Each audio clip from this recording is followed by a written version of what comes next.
Shut up, fool!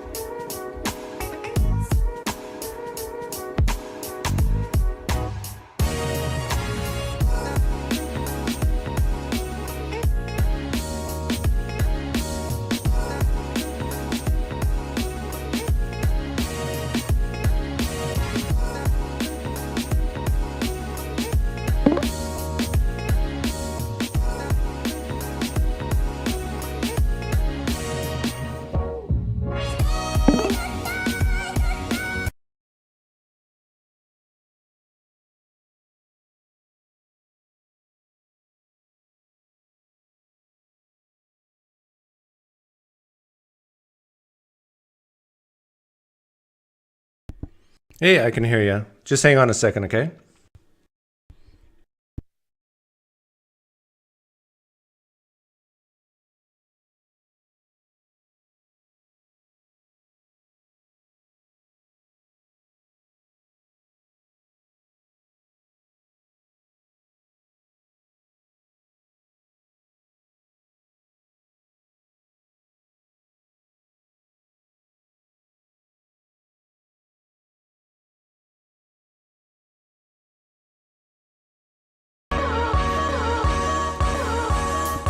You called in early. The bumper music's still going.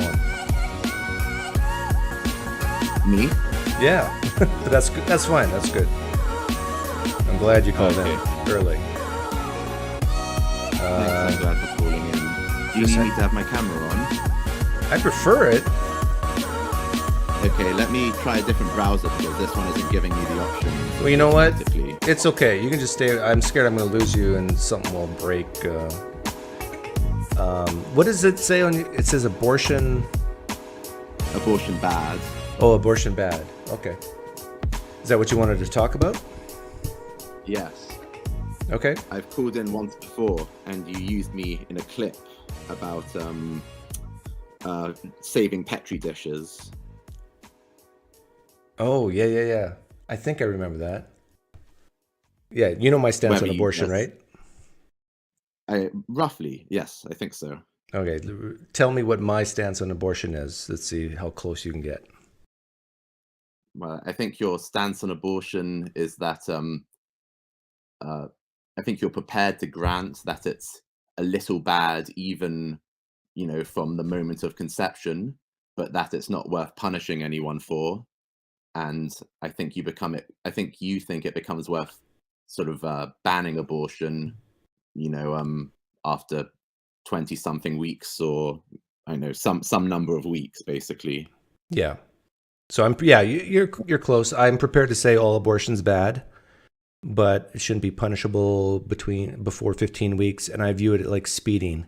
So the more you go over the speed limit, the worse it is, and the more potentially the punishment should be. And I also believe that just because you're a woman doesn't mean you have the right to do whatever you want with your body if there's another human being inside. And I know that peeves off a lot of women, but that's what I believe. Nice. And for you, is what makes a difference the level of consciousness of the unborn child? Yes. And, okay, great. And there's more than just that. I would say it's very reasonable to say that as a woman goes through more weeks of pregnancy, she becomes more attached to what's inside her. And even, family and friends who know about the pregnancy, there's more of an expectation of what may come. And so I think it takes a more of an emotional toll on a woman if she has an abortion at, let's say, 3 months versus 3 weeks. Yeah. And I think that's very reasonable. And this is why I think it's actually worse to kill, let's say, a 2-year-old than a 2-month-old, because you have that bonding relationship over 2 years, and now the child, of course, can smile at you and talk with you and all that. And so that's, some atheists say it's okay to kill, right after they're born. Like, why stop in the womb? But I don't say that. Yeah, they do. They do. But I want to give you some motivation for why I think you should care even when they're not yet conscious. Why motivation for why people have rights even when they're not yet conscious. Okay, Would you like that? sure. Go ahead. Okay, here we go. So when we say that someone isn't conscious, I think what we're saying is that they aren't aware of what's happening to them. Do you think that's kind of reasonable? Yeah, they have no qualia. Worth going with? You can like sort of circle back if you've got some minor rules, but if it sounds okay, so you lean that way. Okay, cool. But when we think of other moral situations, there are other moral situations where we'd say it's bad that something's happened to someone, even when they're not aware of it. So, for example, like if your post gets stolen, kind of your post can be stolen from you, kind of even when you're not aware of it, and because you're not aware of it, it doesn't detriment your life in any way. But most people would say, you know, like that something bad has happened, you've been violated in some way. And so I think the overall kind of moral lesson or moral principle we can sort of extract from this observation is that like abortion is bad because you're stealing or depriving someone of something that belongs to them that they appreciate, you know, even if they're not aware of it. That's always a bad thing. Why? And so what do you think of that? Yeah, I would just ask, why is that a bad thing? Why what? Why is it bad to steal life from someone if they're not aware of it? I mean, that kind of, Like, this gets to the core presupposition, right? well, I'd say for the same reason. Well, I think if we agree that it would be bad to you know, steal someone's post even if they're not aware of it, What do you mean by we'd say post? that whatever reason that's bad also applies. Post, I mean mail. Oh, I see. Okay, yeah, you're British. Mail, as in like post. Yeah, MAIL. Yeah, I know what you mean. Okay, but if someone, let's say, doesn't care about their mail, is it bad to steal their mail?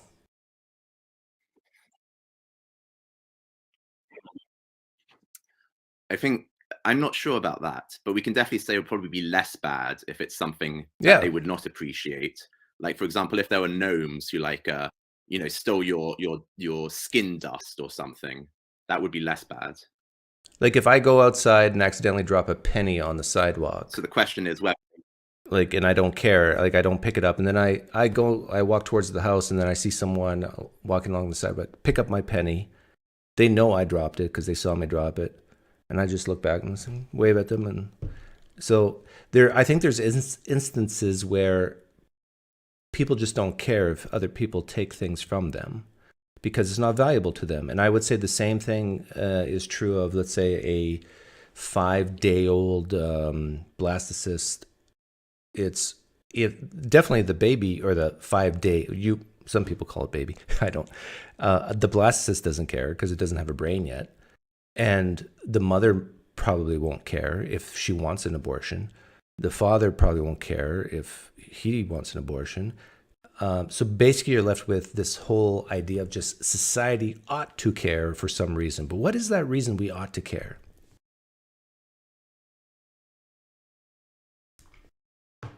well, hold on, I think so. I need to reframe it, right? You've said something that's wrong, and I need to explain why it's wrong. Okay. The only reason why the unborn baby, the blastocyst, does not care is because the baby is not aware. And in the same way, you would not care if your mail was stolen if you were not aware of that theft happening. But if you were aware, then you would care. So the important thing is whether someone would care, right? So if, Yeah, if in you, the if you in the steal future. something that belongs to someone, that they would appreciate. Okay, I understand what So you're saying, most but people appreciate their life. Most people, yeah, I understand what you're saying. I totally get what you're saying. You're saying you that see where I'm going. that in the future, you know, if they could think, they would say, no, I don't want to die. That's what you're saying, right? Basically, yeah. Yeah. But I'm saying, I'm going to push back on that. I'm saying, how do you know that? How do you know some people would want to live? We know it's true for most people. Right. I would say that most Well, people are not people, suicidal. from their revealed preferences. But this is where it gets a little tricky because Yes. there's a presupposition there that you have that maybe I don't, and that is that existence is better than non-existence. Because I can say that if I were never born, if I were never existed, I can tell you right with a straight face, that's not a bad thing. It's not a good thing either. It's just is what it is. I can say if I was never born, if I never, ever, ever existed, who cares? Nobody would miss me. Well, I wouldn't miss then me. I could say, but I mean, it depends. Part of it, at least, I think, maybe this doesn't matter, but part of it depends on when you start existing, because the blastocyst exists physically, it just isn't aware yet, and so Yeah. But we know that most blastocysts, given enough time, will appreciate their lives, and so they will appreciate this thing that belongs to them. And so, right, if they survive and be, if they're born, if they grow up, yeah, they might. But like they might be like me that will just say, yeah, who cares if they would have killed me at 6 days as a blastocyst? Who cares? Like this whole thing, I don't get from some people that they don't understand what I just said. I could never have existed. My mother could have aborted me, and guess what? I wouldn't care. But Doug, aren't you glad you're alive now? Yes, I'm glad I'm alive. But if the counterfactual would have happened and I would have been aborted, and if that's what my mother wanted and my father and nobody, who cares? I don't. Okay, I see where you're going, but Yeah. let's try and apply that to the male example. Do you think you're committed to also saying that, well, if I never found out that I was being stolen from, I wouldn't care? Or is that somehow seems weird to say, right? Well, no, that's just, I think what you just said is a tautology. It's just common sense. If you're not aware of some harm that's done to you, I mean, in any shape or form, by definition, you will not care. Because how could you? That shouldn't motivate. That shouldn't motivate moral policy, because someone could hear that tautology and think, oh, in that case, I just need to become an excellent thief who sort of isn't ever caught, and then that would be okay. But Yeah. that would be a perverse outcome. No, I'm not saying it's okay. I'm just saying we're talking about caring and emotions and feelings right now, right? But yeah, you bring up a slightly different point now and this is why I would still say abortion is bad, because a 5-day blastocyst still has value. It still has some value. It's not zero. And it's because of what you're talking about that it can grow up to be a productive member of society, or it can grow up to be a bad member of society and kill people and be a rapist. Wouldn't you want that? If we could see the future, wouldn't you want that abortion? I would. Be honest with me. Would you want a 5-day blastocyst aborted if we knew with 100% certainty it would grow up and rape 10 women and 5 men? Well, I think I believe in free will, and so I... No. That's not my question. My question is, would you rather have that person aborted or not? Well, no, but because I believe in free will, I can't agree to the premise that we sure you can. 100% certainty. I'm saying free will exists, even though I don't. I'll give you that free will exists, but we know with 100% certainty what they will choose with their free will. but if free will is like the ability to do otherwise, then you can't know that with 100% certainty. Oh, I like you because you've just destroyed the omniscience argument for God. Are you a Christian or are you a theist? I'm going through a transformation. I'm struggling. I'm I'm Yeah. searching. Well, this will be a big. If you still believe in God and have this concept of God being all knowing, you can't believe in a God that's all knowing. Then, based on what you just said, and say we have free will. Well, I'm sure other believers have arrived at this same kind of thing and reached a resolution. So, but like let's stick Well, on but you abortion, seem though. you haven't. I mean, you just said if we know with 100% certainty what will happen, you can't have free will. If God knows with 100% certainty what will happen, then you and I are not free.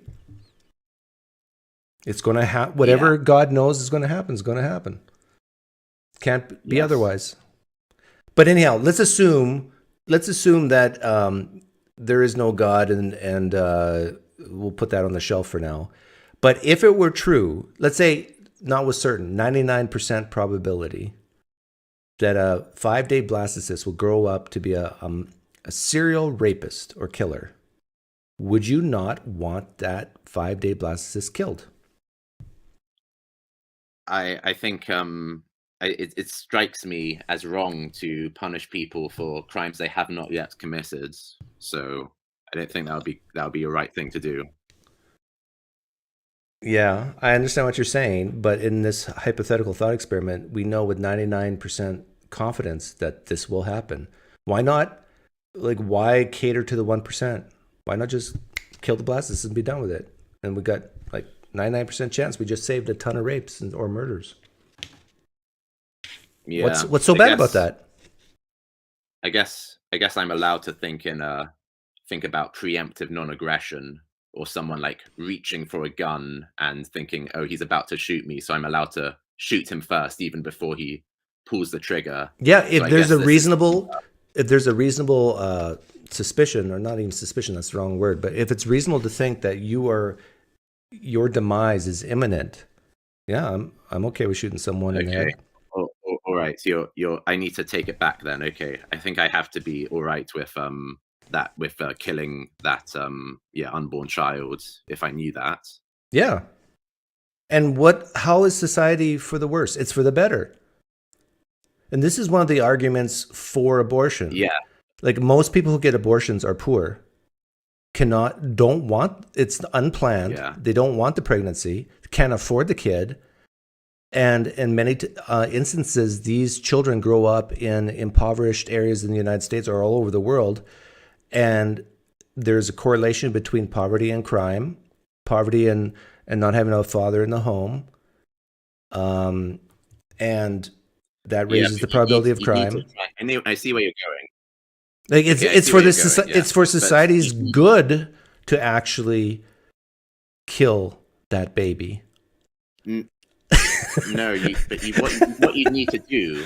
What you need to do is you need to justify that the expected, aborted child, given some set of, prior knowledge about the mother and family circumstances. You need to have reason to justify that you expect that this child is going to commit sufficient damage that's equal to I agree. one innocent child. But I don't think that calculation is justified, though. I don't think the scales work out. Well, imagine this. Imagine a mother who's had 4 kids, and they all grow up to be unproductive members of society. They all are involved in crime in some form or fashion. And then this mother is pregnant again for the 5th time. No father in the home. Very poor, can't afford the kids, completely dependent on society. Wouldn't it be better that 5th kid is killed at 5 days blastocyst stage? I'm using this language on purpose because I know it triggers Christians, but I can tell you're mature enough to take it. don't butter me up. Let's see here. The, so obviously there's another objection which I've just thought now. No, which is that, well, can you at least respond to what I just said?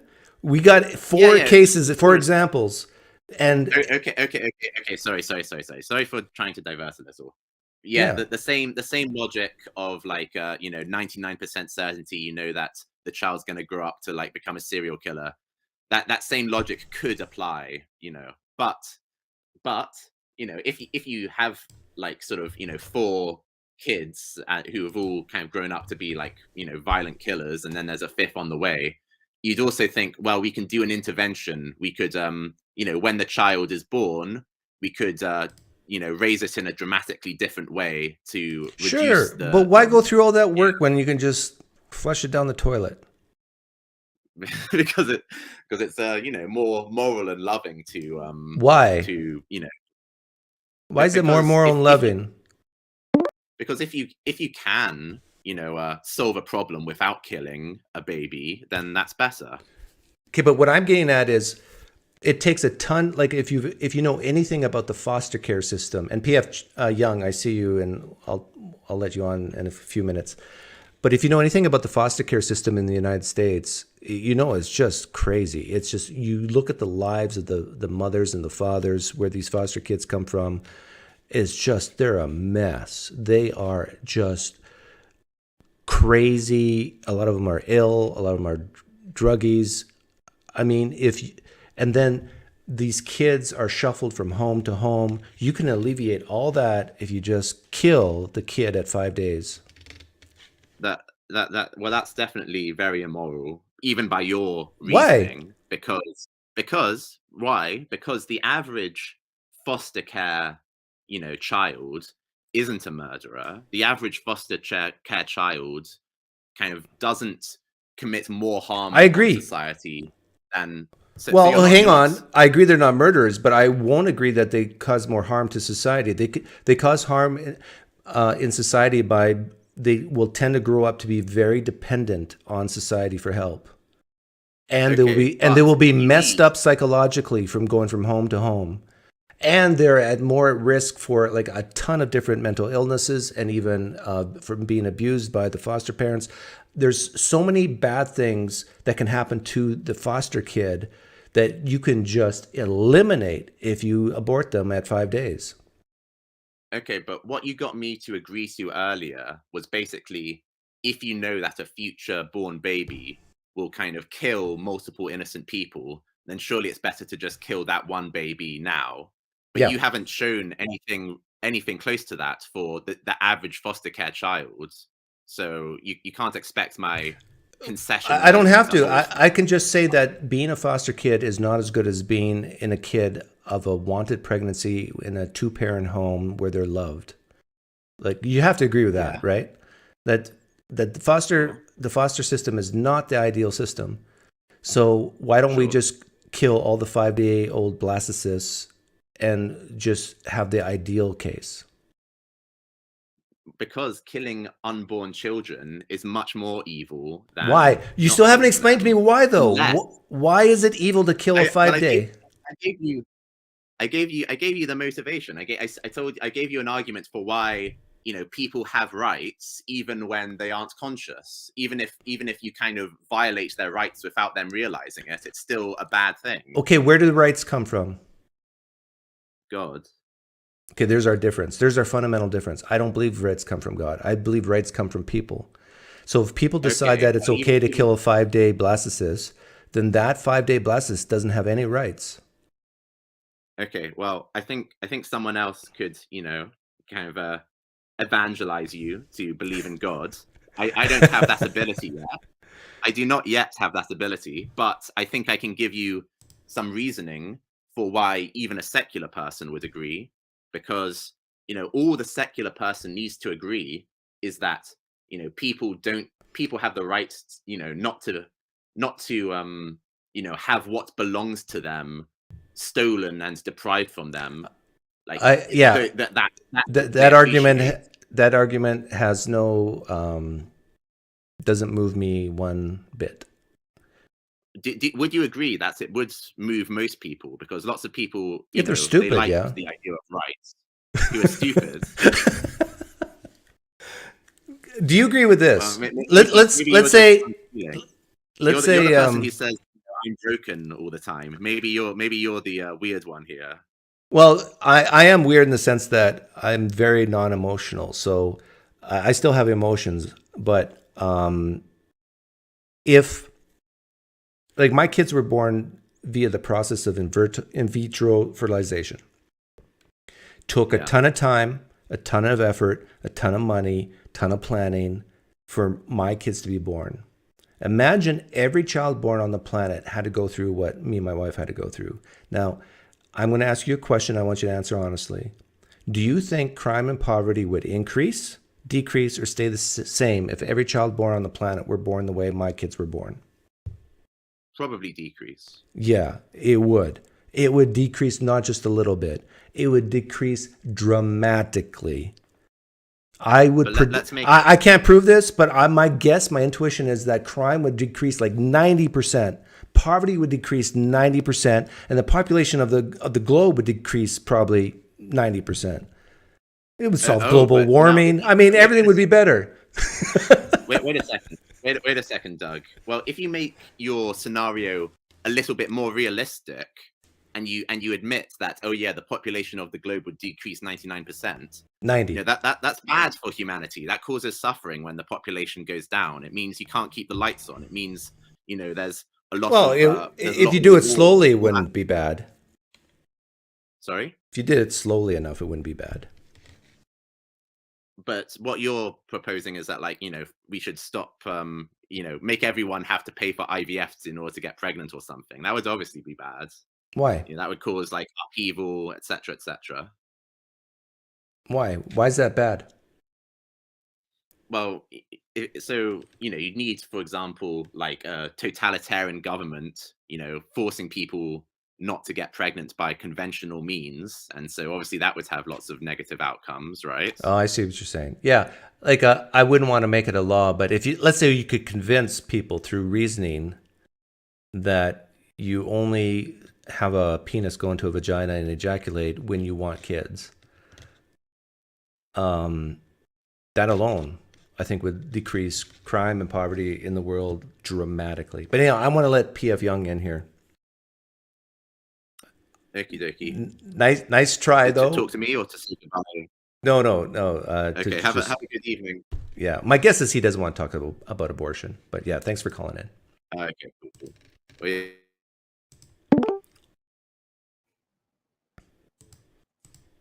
There's nothing wrong with killing a 5-day blastocyst, is there? Nothing's a strong word. I didn't catch the end of the last call. All I heard was you were advocating for the murder of innocents. Yeah, like just a little bit. Doug, I have a question for you. Yeah. How do you deal with people who insult you online? Because people have been doing that to me a lot recently. I love it. And yeah, a lot. And you know, it's like, obviously you should just ignore it. But then how do you balance? Well, hold on. Okay, don't ignore it. Well, how do you balance knowing when criticism is just the throes of the intellectually crippled versus like, hey, if enough people are saying something, there's maybe some truth to this? Grammar. Go on. You can tell through criticism if they know how to write a sentence properly. Okay, that they've passed the litmus test number 1. If they use poor grammar and can't poor sentence structure and they're criticizing you, yeah, this person's probably an idiot. Now, if they know how to construct a sentence and put their thoughts on paper in a very concise way, then they pass the test. Okay, maybe I should listen to this person. Okay. Yeah, that's sort of how I do it now. If someone is like leaves like a decently articulated comment on a video, it's like, okay, you know, especially if they say something like, I get what you're saying, or I understand this point you're making, but, because it's immediately evidence of them being charitable. Here's another way. If they criticize you, but give no specifics, no examples. Okay, you said this. This is why I think you're wrong and why. They just say, you're wrong, blah, blah, blah. You're a terrible person. Or you're...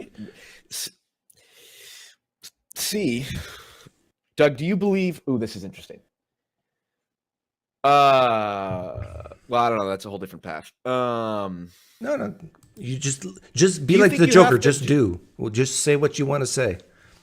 Fair. Do you think that you have to have a rational criticism of someone for it to be valid? Like, if I don't like someone's personality, like they're weird or they're like off-putting or something, I don't need to like, well, can you rationally explain exactly how I'm weird? It's like, no, it's kind of like I can't explain why some people are funny and some people aren't.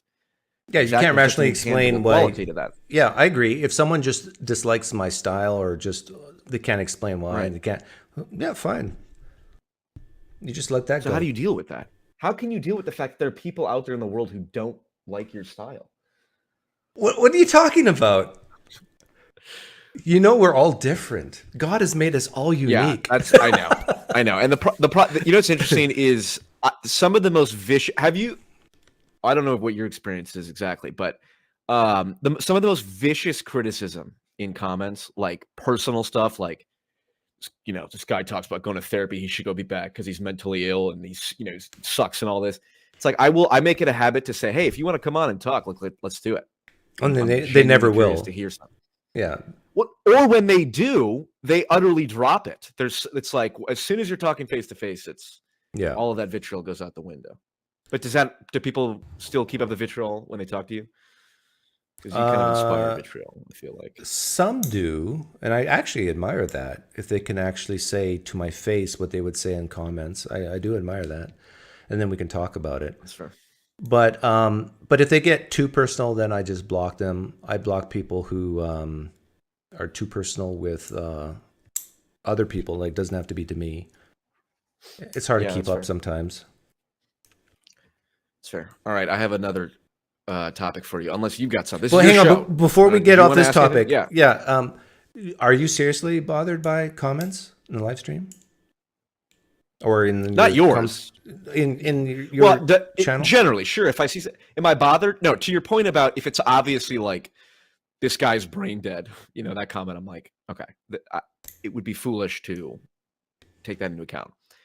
But I guess it's discouraging when I feel like I'm trying my best to make the point that I'm making and account for my genuine biases of like, here's why I'm saying this. Like I'm, you know, if we're talking about Israel, Palestine, or something like that, like, you know, I have personal animosity towards people who want to reduce this situation to just a simple black or white thing. And it is discouraging if I see people go, like, this guy's a fucking idiot. This guy's anti-Semitic. This guy hates brown people or whatever. Even though that is foolish and wrong, it's just, I think it's just the limbic system reacting to that, right? Yeah, I'm just trying to figure out a way to help you to be dead inside to that. Well, listen, I'm not going to therapy, so you're the best I got right now. You have to remember that you have to be okay with the idea that there's going to be many, many people, when you become a YouTube creator and say anything controversial, that there's going to be many, many people who hate you. Are you okay with people hating you? I think so. Yeah, just remember that every time you read a comment. I'm okay with people hating Well, me. people hate you, and you are up there with Jordan Peterson in some of the smartest people around, in my opinion. So if people can hate you and people can hate Jordan Peterson, stop, come on, stop. Then that's good. But yeah, I think you're right. You have to be comfortable with people hating you, which is not, you know, crazy new novel advice, but it is. Well, and it's tough. It needs to be reaffirmed. I would say the majority of people on the planet cannot do that. It's like when they feel that someone hates them or thinks they're stupid or an idiot, like it messes with their whole psyche. And I think as you get older, you'll get better at it. Like if you're 18 years old and people disrespect what you say and don't care about what you say, it really impacts you because you're still trying to build your reputation and who you are. But when you get to my age, it's like, no. At what age do you think that your identity that continues throughout the rest of your life is sort of more or less fully formed? Mid-20s, late 20s, early 30s? Early 40s, I'd say. Really? Yeah. Fuck, I got like 13, 15 more years to figure out who I am? Yep. That's encouraging. Trust me, when you reach 42 years old and you look back to your age now, you're going to be way different. Well, not way different, but you're going to be different than you are now.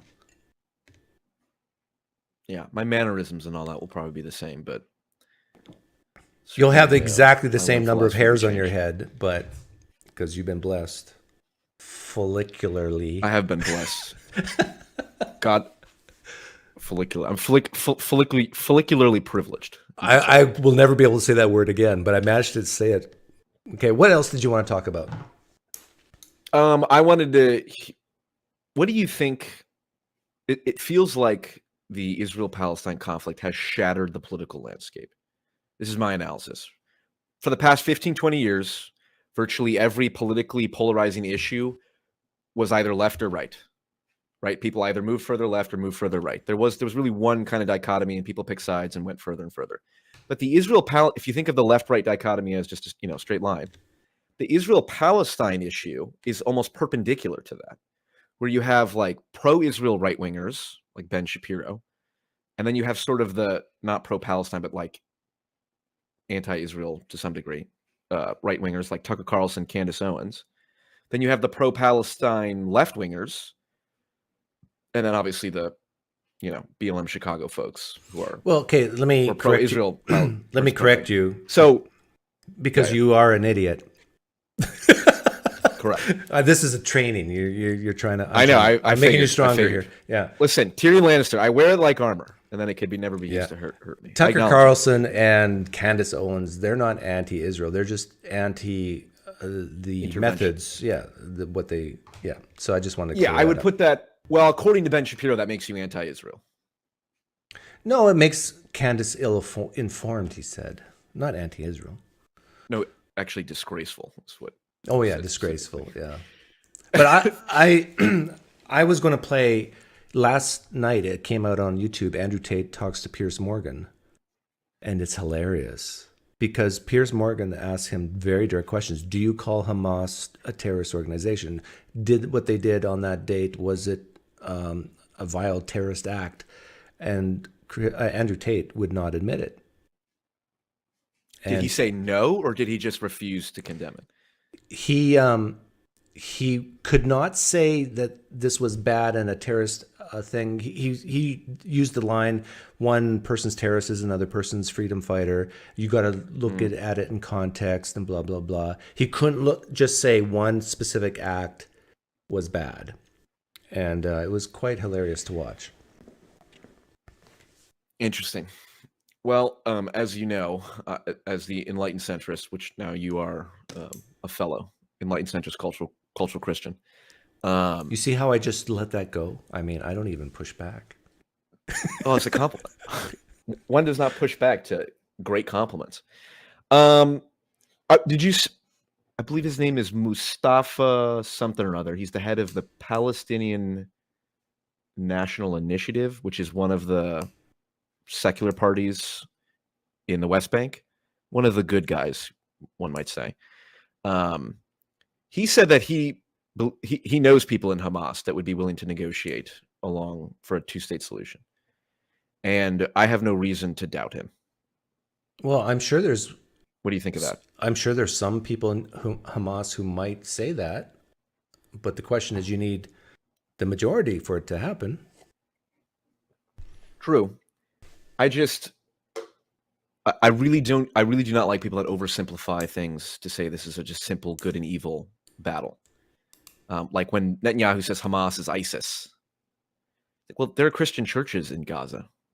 And as far as I remember, ISIS burned down and blew up churches and desecrated them and all that. I gave a solution to this whole problem the other day, because you brought up Christians. Convert all the Palestinians to Mennonites. Problem solved. Hey, we won't call it the Crusades. We'll call it the new Christianization of the Middle East. But taking it out more broadly, do you think it seems like to me there's a big split amongst like the Ben Shapiro right wingers and the Tucker Carlson right. Do you like Tucker Carlson?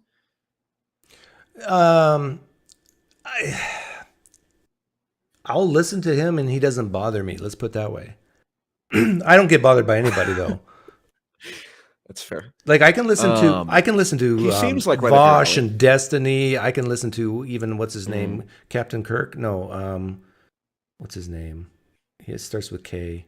Anyhow, I can listen to all these pretty far left wing YouTubers. They don't bother me, and neither do the far right people. But I think Ben Shapiro Carlson's far right. Pretty far, yeah. Further than you?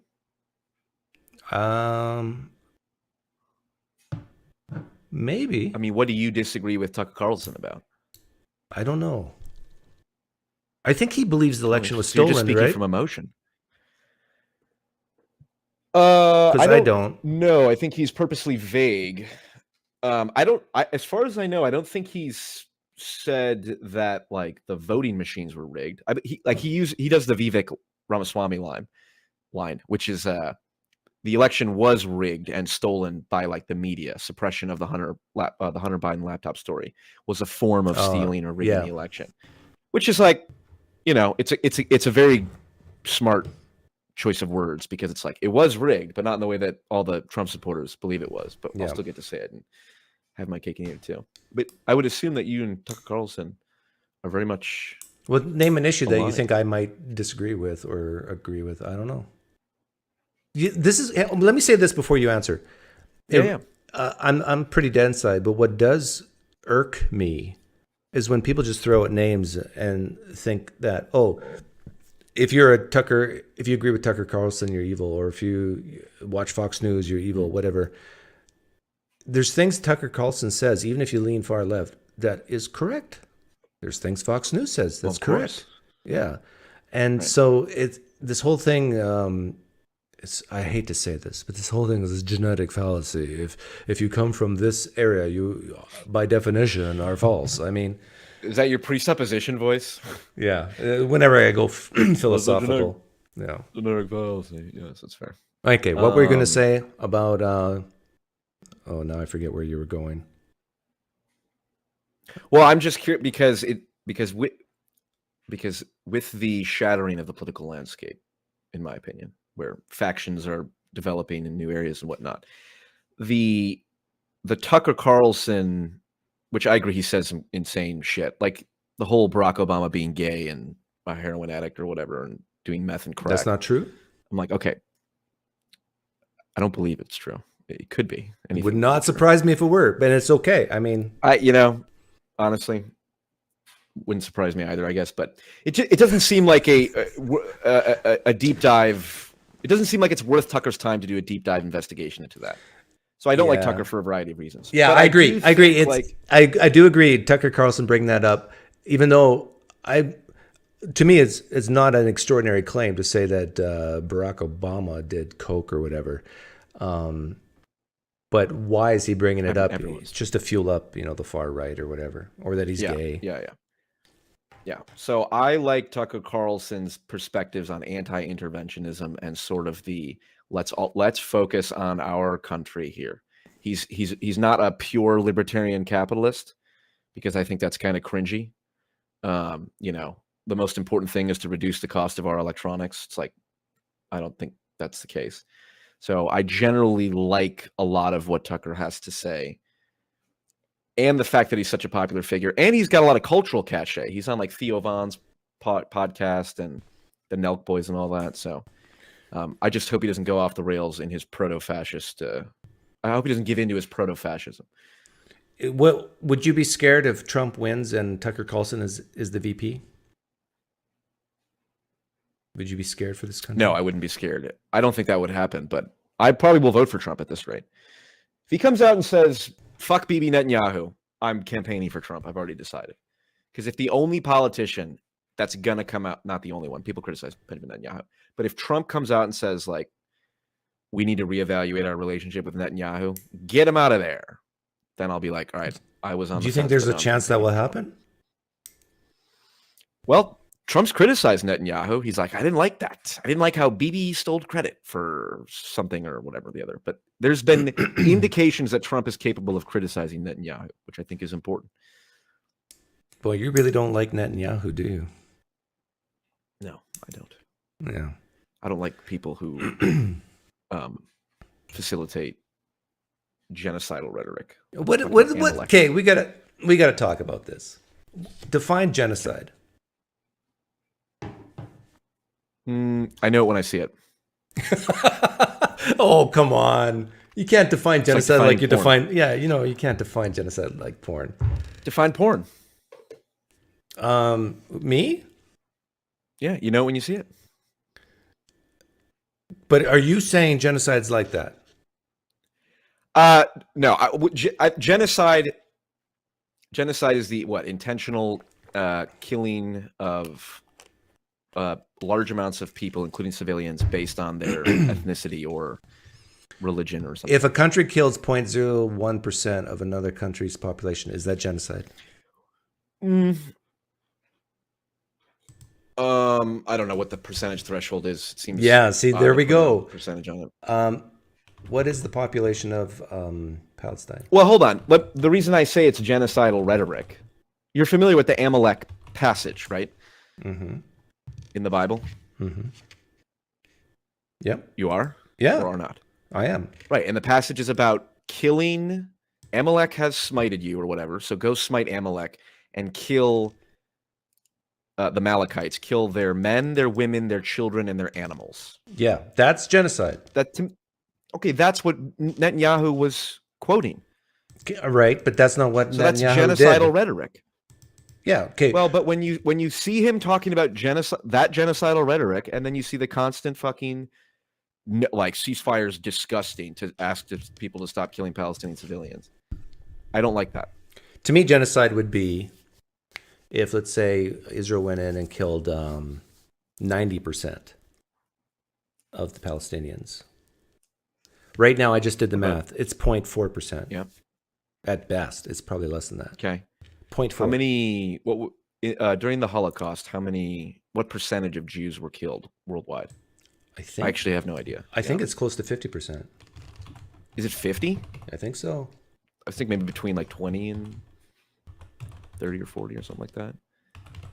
6 million. Yeah, because there's only 15 million Jews now.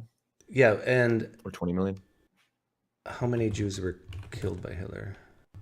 I think it was 2 million. Oh, it was 6 million. Oh, if it's 6 million, then you've been watching too much Nick Fuentes. Yeah, you're right. 6 million, and now that's probably over 50%. Yeah, that's pretty rough. Yeah. Yeah. Look, I agree. Genocide. The term is thrown around a lot, but that's genocidal rhetoric, certainly. Okay. Yeah. About them, I agree. Quoting Old Testament. Yeah, I agree with that. But the fact is, Israel's not even close to genociding Palestine. That's a fact. Not even close. Sure. The population of Palestine's still, over the last 50 years, still going up. Ethnic cleansing, though, which is different from genocide. No, right? Not even close to that. Population. Ethnic cleansing isn't necessarily killing; it's displacement. You ethnically cleanse an area. What's the displacement from where to where? Like if you ethnically cleanse a location, you can do it by killing or displacing people. Yeah, but where has Palestine's been displaced to? Well, they will be displaced to Egypt and wherever else. Egypt won't accept them. Nobody in the world wants Palestinians. That's true. That's what people said about. That's what Hitler said about Jews. That's what Hitler said about Jews. Right? Yeah.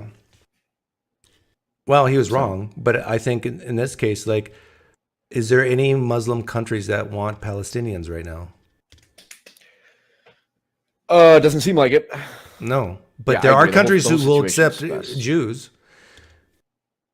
I know. Listen, I told you last time. Bring the Jews home, baby. Israel is not God's chosen country. America is. All these Jews in Israel are thinking that's the Holy Land. You have not seen the Grand Canyon. Is Mount Zion in Israel? Or is Mount Zion? Isn't Mount Zion in like Utah or some shit? Zion National Park is in Utah. Yeah. Zion National Park. Yeah. See, that's where the Zionists should be. Okay. Anyway, what's your solution to the problem between Palestine? Bring them all here. Bring all the Israelis, the secular Israelis, your free citizenship in America. Okay. And if they say no, what's your solution? You then fight it out with the Arab world, right? A war. I don't feel we have an obligation to. Do you think we have an obligation to intervene militarily on behalf of Israel? No. If someone attacks Israel? No. Okay. Well, then I think we're on the same page about that. But the thing is, notice your solution, other than Jews coming to the United States and setting up a new Holy Land, is war. I think that's just kind of how, like, between the Orthodox Jews who believe that they are literally God's chosen people, they're like essentially the master race, that their land is granted to them by God, and the Palestinians who, what's the line? Every tree will hide a Jew and they will call their names. Yeah. You have those two groups of religious extremists. I don't know. I mean, it feels like that war is just inevitable. So but the thing is, like, how do we navigate around that? Like, to me, there's only one real solution, and that is a solution that people won't accept. And you actually have to start. Which is? You have to just start not feeling sorry for Palestinians and just kill them. So basically, what would you say to someone who adopts the same attitude towards the Orthodox Jews? Let them. Like, this is what war is. War is like during World War II, a huge swath of civilians were killed in Nazi Germany. So this is why I said my solution would be to try somehow to separate the Palestinians who support Hamas versus the ones who don't. If you can do that, then just kill all the ones that support Hamas, civilians included, and you're done. It'll probably take 50% of a population wipe. Do you think that's fair to apply that logic to Israel with all like the Jewish supremacists and the messianic activists and all that? What do you mean? Like, so you said separate the radical jihadists from the innocent Palestinians and kill the radical jihadists, civilians and otherwise. Yeah. Right? Yeah. Would you say the same thing for the radical Jewish supremacists and most of the secular Israelis? Well, them and then... I personally don't want anybody to be killed, but I'm saying if you want the actual war to stop, this is what probably has to happen. Like every 5-6 years, you kill the radical jihadists, yes, and kill the radical Jewish supremacists. Okay, you're saying that. Interesting. You're very quick to say kill the radical jihadists. Well, no. Here's the difference: they don't have the ability to. So, but you're asking if they did. The Palestinians don't have the ability to do anything, really. This is why the Arab world could definitely inflict a lot of damage on Israel. Yeah, they could. But even then, I don't think it's a for sure thing. But it's basically down to war. It's what the Israelites want versus what their enemies want. But the thing is, you're always going to have this 5 to 10 year cycle unless this type of solution happens. Or you convert them all to Mennonites. You have to either make them atheists or I'm starting Mennonites. To really. I'm gonna start playing some medieval Total War too, and get back into the Crusades and be like, I think these people had the right idea. Christianity would solve this problem. Christianity by the sword. Well, do you have any other... certain versions of Christianity. That's why I said Mennonites. Like, just because they're Christian, like Christians have a bad history too. That's fair. When you stream, do you have topics in mind, or you just hop on and see what happens? I hop on and see what happens. But I do have like certain ideas in my head of what I might talk about. Okay. Well, I got maybe 4 more minutes. Anything you want to ask me while you have what's happening in 4 minutes? Incalculable. I have to make my steak taco. Just one. I'm getting dinner tonight. I'm getting dinner tonight with a girl. Are you happy for me? Wow. Do you like her? You said you were going to sell. You said you were not sell me. You said you were going to offer me, or did I have to offer you several hundred horses or camel for your daughter's hand in marriage or something like that? Yeah, she's probably worth at least 100 horses. That's good. That's good. Did you hear the Ben Shapiro joke? Or it was a real story like the Jews have to give a dowry to the father of the bride, and he offered 10 million, I think. And the father To of his wife's dad? yeah, he offered 10 million. Ben Shapiro offered 10 million to his father-in-law to be. His father said, "No, that's too much. Just give me $1 million. My daughter's not worth 10."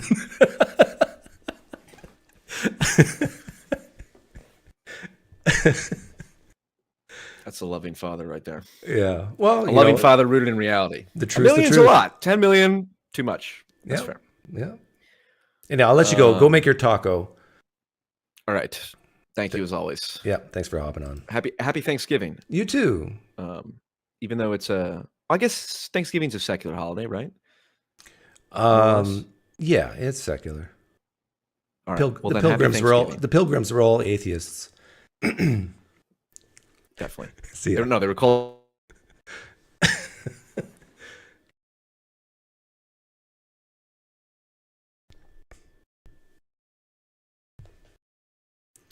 Okay, the room's open. Oh, my throat. Out of coffee.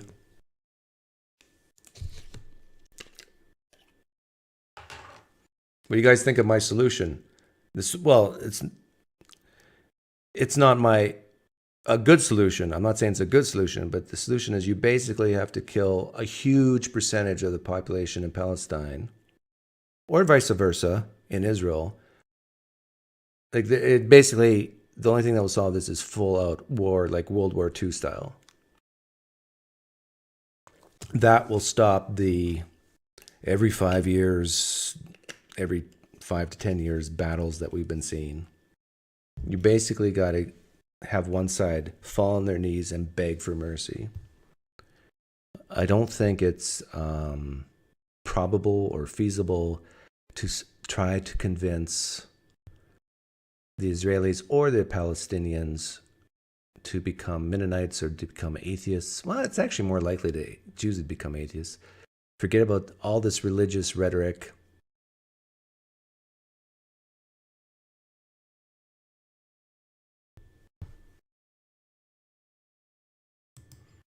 And this whole genocide rhetoric just has to go.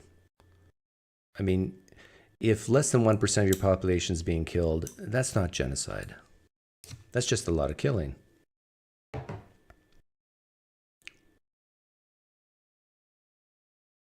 Yeah, exactly, Bucko. That's what I'm saying. The solution's bad, but it's probably the only way to go if you want to stop. If your goal is to stop every 5-10 years of violence like this, then you just got to go a full-out war. And if that means 50% of a population is gone, well, you still solve the problem. And the thing is, many Palestinians who support Hamas want to die as martyrs.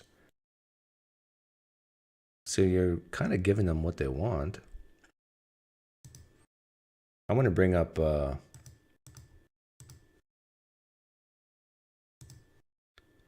yeah, that's an interesting question. If the civilians themselves want to die for this sake,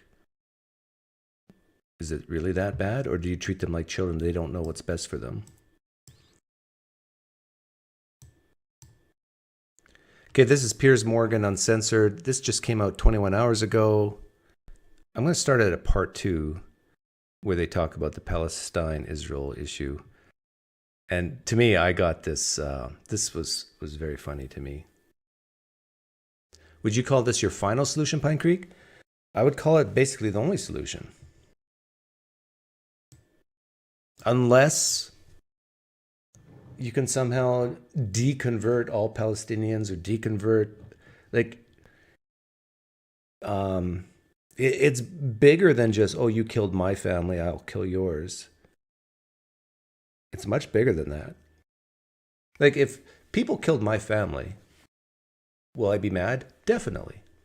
But if they say, you press this button, like sending a rocket to retaliate, we'll kill even more of your family. If they're much bigger, much stronger, I would be the stupid one to continue to antagonize the beast.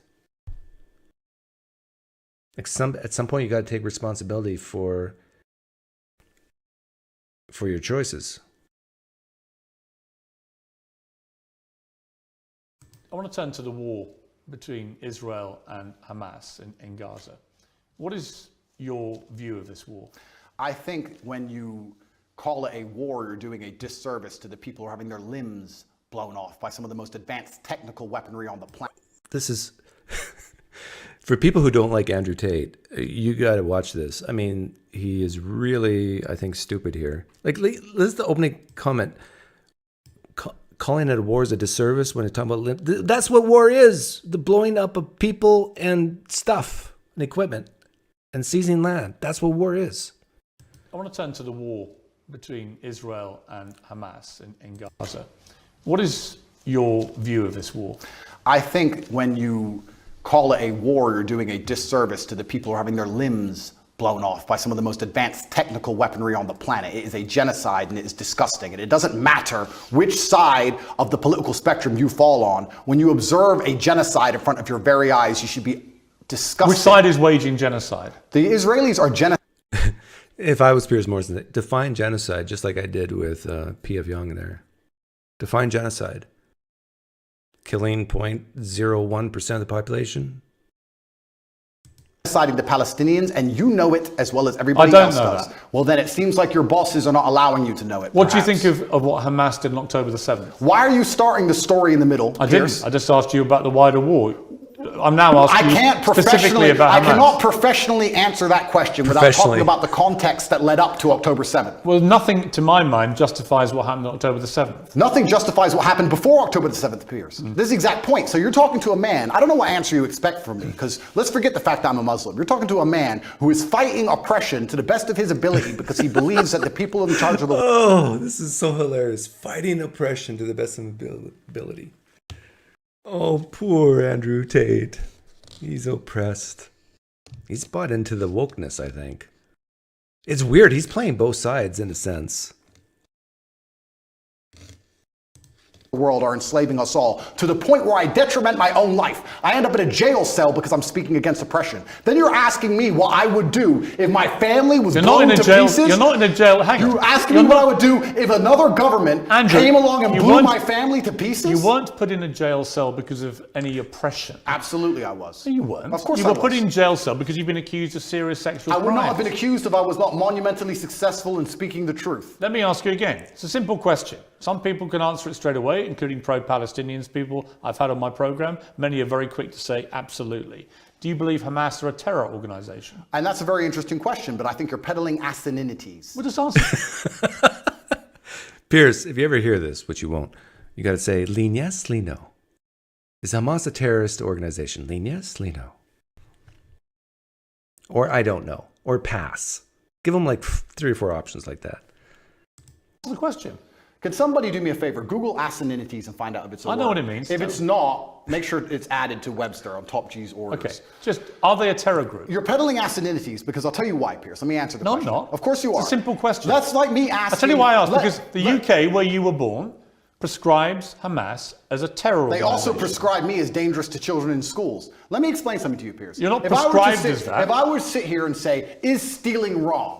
And you'd say yes, and I go, but what if the person stealing is trying to feed their family, and if they don't, their family are going to die? Is it still wrong? You're trying to take a very nuanced and complicated argument. No. Okay, fair enough. If I was Piers Morgan, I would ask, was what happened on that day, what day was that again? Was it morally justified to kill the civilians, the babies? Was it morally justified in your view? That's the argument he's making, right? Because sometimes you can morally justify stealing. Can you morally justify what happened in Israel that day?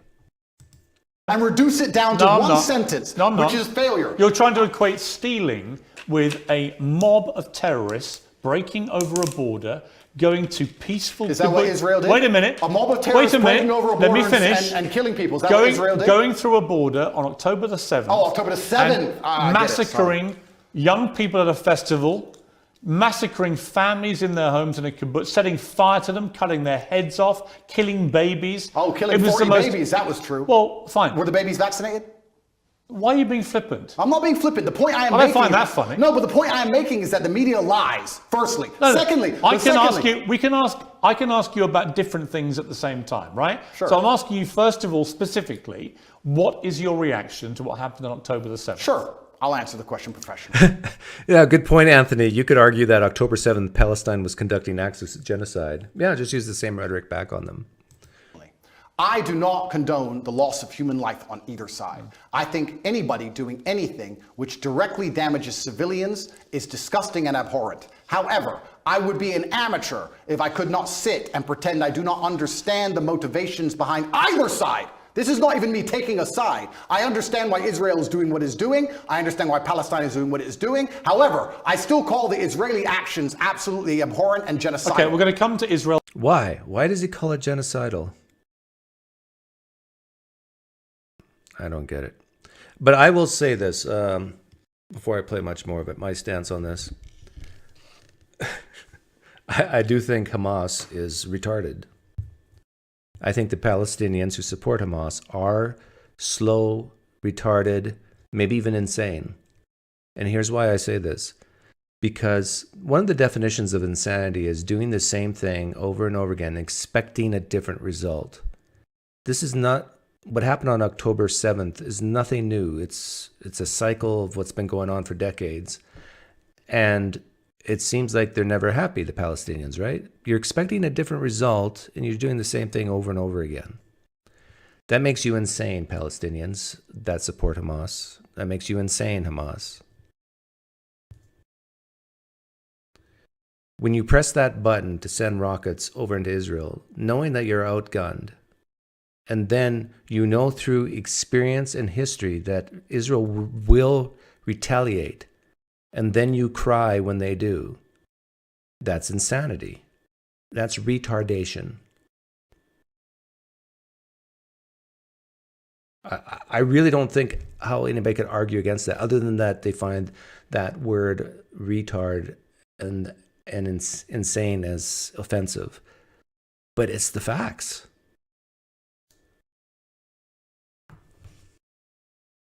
Like, all Hamas has to do to stop bombing, I think this is true, surrender.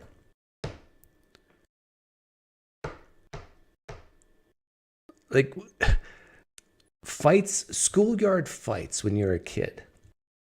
Two people have a disagreement, they start fighting. Usually it comes down where one person puts the other person in a headlock and they say, cry uncle, tap out. That's what Hamas needs to do. Cry uncle, tap out. If they want to live.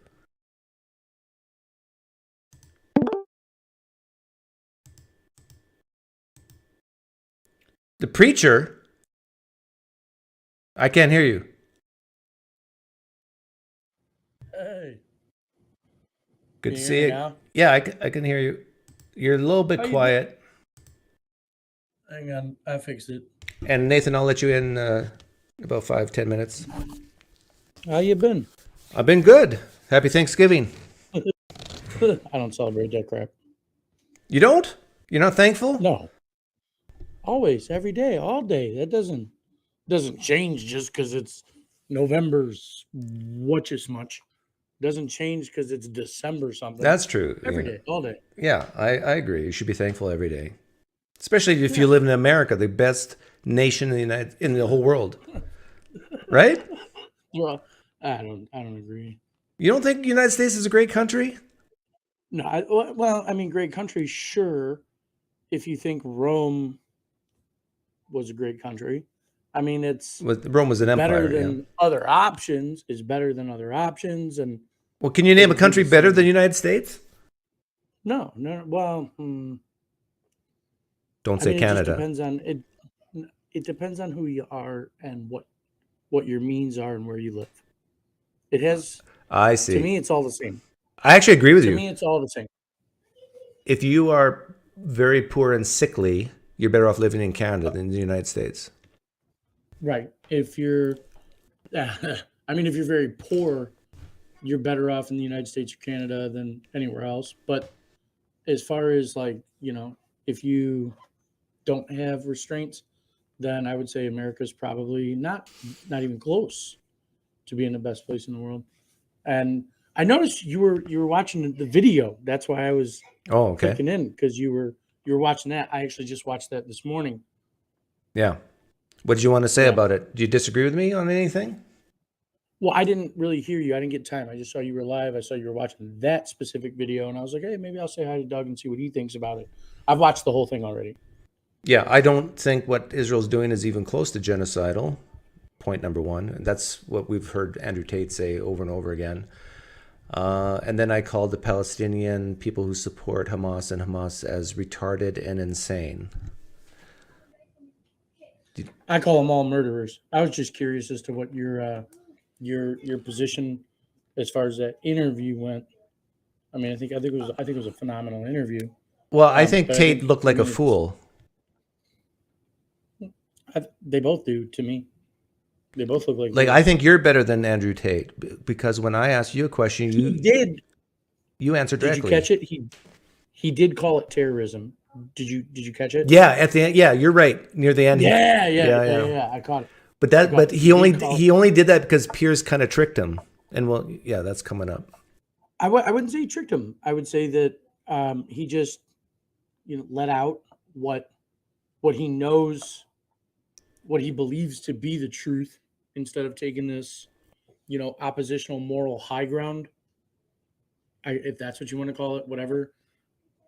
But at the end of the day, he did let slip, and he did say it. And I mean, it gives Piers kind of the credibility. But like I said, for me, I take no sides. I think they're both morons. I think everybody involved in that whole situation, they're all murderers.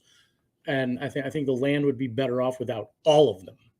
And that's my position. Well, what do you mean? Like, get rid of the Palestinians and the Israelis from that region? Well, you're correct. Yeah, you'd be very correct. What do you mean? Very, Kill very them or relocate them? No, just like revelation, like the Bible happening. That's what I think needs to happen. And that's what's going to happen. It's just a matter of time. I guess we'll just wait. That's very deep. That's very, very deep. Not really something I don't know if you're ready to get into all that, but yeah, it's that's where I stand. I think they're all murderers. I think it's all fucking useless. I think that what they do to each other's children on both ends is just bullshit. So, yeah, I forgot. You're like sorry. That's just. Oh, no. Opinion. I think you're being. Bullshit is not a swear word, so don't feel bad about that. Well, I don't. I just don't want you to be. I don't want to negate. I was raised on a farm. Good. No, I think. And then of course, you got the warmongers that want to send everybody's women, all their men and their children to go fight these, to go kill, to go be murderers. I think it's just bullshit. I think the whole system is bullshit, and it's crumbling, and it's going to be nasty. That's what I think. It's going to be really nasty. Yeah. Well, don't disagree with you that it's not nasty now, but I'll let you go. I got a couple people who want in. Yeah. Take it easy, man. Good to talk to you. Yep. See ya. Peace. Let's see here. Nathan, did you want in? Was it Nathan who called?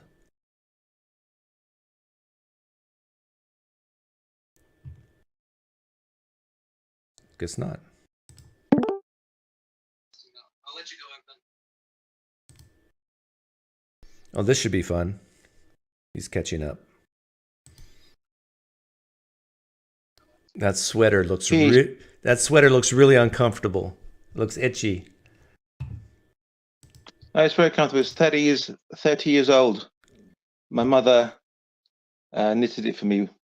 It's torn and tattered, but on a winter's evening, it's very comfortable and cozy. Okay, so you are vehemently disagreeing with me on something. What is it? Well, you said the Palestinians were insane, or how did you put it? Because insane and retarded. The ones that support Hamas, I said, and Hamas. Well, what about the ones that don't? Then they're not insane or retarded. Well, they could be, but for maybe a different reason. But you want them to surrender. How do you mean surrender? What do you want them to do? Fall on their knees and beg for mercy from the Jewish Israelis and say that, admit that the Israelis are better than them, and then go into their homes, become Mennonites, and be farmers and just live their life. Don't you realize that Zionism doesn't allow that to happen? Well, Zionism is the racist ideology that even at the beginning, when I say the beginning, I don't mean biblical times. I don't mean 500 years ago. I don't mean the rabbis inventing it, because they didn't. They were always waiting for the Messiah to come. I'm talking about the 19th century, when there was an idea to go into Palestine and take it over. It's always been a Zionist ambition, a racist ambition, which was like the colonial, like the 19th century. Your ancestors went to Canada, went to America, wiped out the Indians and the natives, and it was always a racist colonial settler ideology. Why are you saying all this? So, well, you said that they would be able to farm and be happy, but it's a racist colonial settler. Okay, why don't we find ideology. out? It was always. What do you mean? In the West Bank, we've got a very. We've got the Palestinian Authority. They are collaborating with the Israelis. Their leadership take bribes, live the good life, but still, the Palestinian people there are being pushed into little Bantustans. There are night raids all the time, and random ones. There are random night raids where people are just taken. They look at their phones. They check their phones. If there's any images that they don't like, they take you in as a terrorist. There's a law in Israel which deems you a terrorist. I can grant you all that stuff, which I don't believe is all true. It is true. Just because you haven't checked it. Okay. I'm not going to fight. I'm not going to fight you on that because there's probably many reasons and things you're leaving out, which I know to be true. But let's assume everything you say is true. What is Palestine going to do about it? Nothing, because they can't. So I'm just addressing your point. Okay. That if they begged for mercy, they wouldn't get it, because the whole Zionist project is what your ancestors' project was. So you're saying that if they surrender, they will be genocide 100%. Well, they did surrender, didn't they? They surrendered, and they were pushed into little isolated areas. Just look at the West Bank. They're in isolated When I say areas. surrender, I mean over the next 100 years, not one single rocket from Hamas will go over into Israel. That's what I mean by surrender. Look, forget Hamas. Look at the West Bank, the Palestinians themselves. The Palestinians, they surrendered.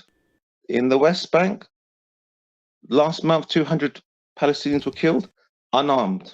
All unarmed by settler colonialists, racists, and with the help of the Israeli army. It's all documented, just that your media doesn't pick it up. But are you saying they're going to be genocide? That there'll be genocide? Well, it is genocide because you don't have to actually carry out the genocide. You have to, when we know that there is a genocidal intent, and that's been proven because there have been comments about Amalek. We have the water being switched off to a whole. Has the population of the West Bank or Palestine gone down over the last 30, 40 years? It's gone up. That sounds genocidal to you? No, genocide isn't the wiping out of a whole people. It has got a different aspect. What is it? Define genocide. Annihilation. Define You're genocide. talking about annihilation. Define genocide. It is in part or whole to eradicate the people. And If, just imagine. hang on. No, ease eating. You talk way too much. You talk I way too told much. you what genocide is. What have you got against that definition? So you're That is the definition. okay. Define genocide again. To I can't remember the exact thing, but in part or in whole, to intend to or to actually engage in the elimination of a population, in part or in whole. Okay, now let me ask you a question. Israel goes in and kills 10,000 civilians in Palestine. Is that genocide? No.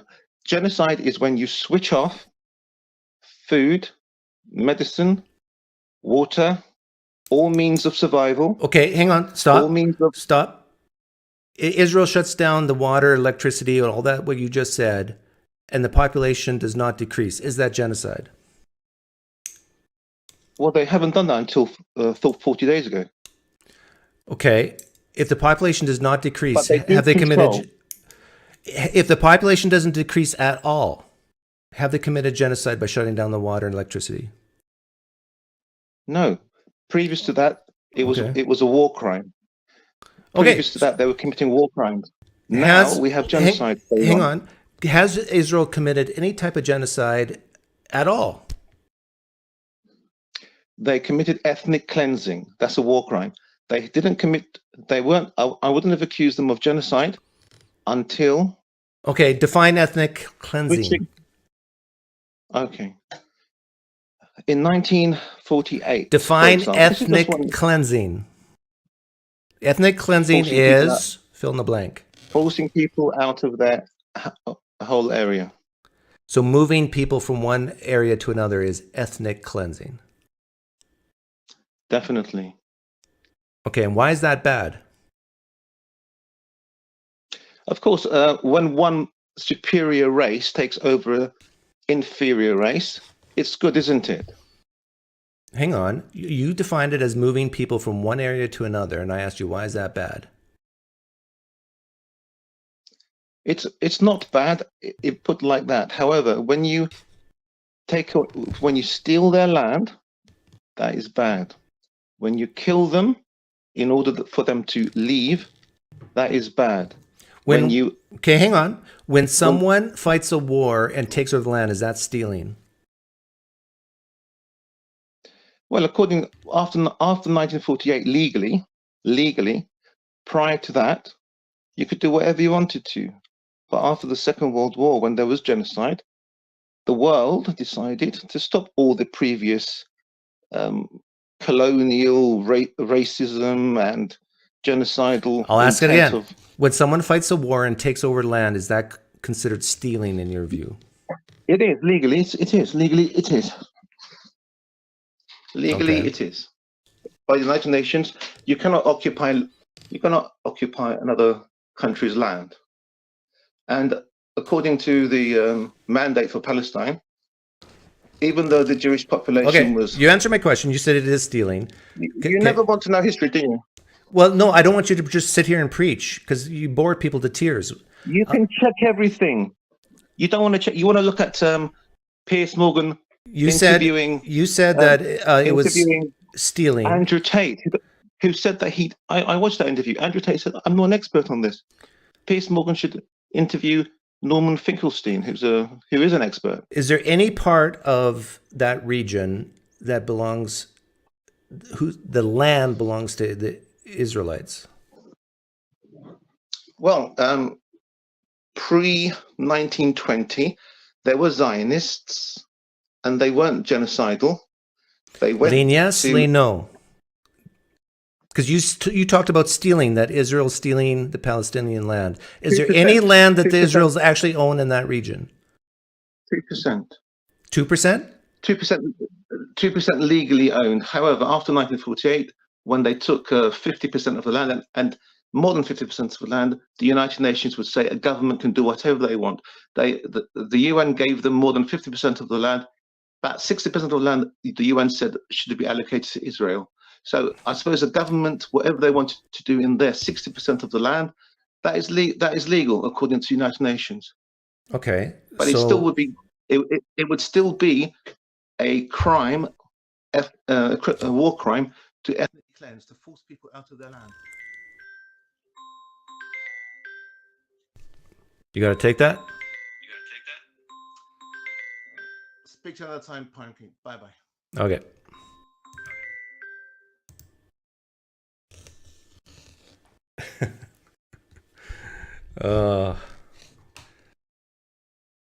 He said 2%. I wanted to talk to him about that. He admitted that 2% of the land in that region is Israeli land. But then he said legally, the United Nations said it's 50%. So I don't know.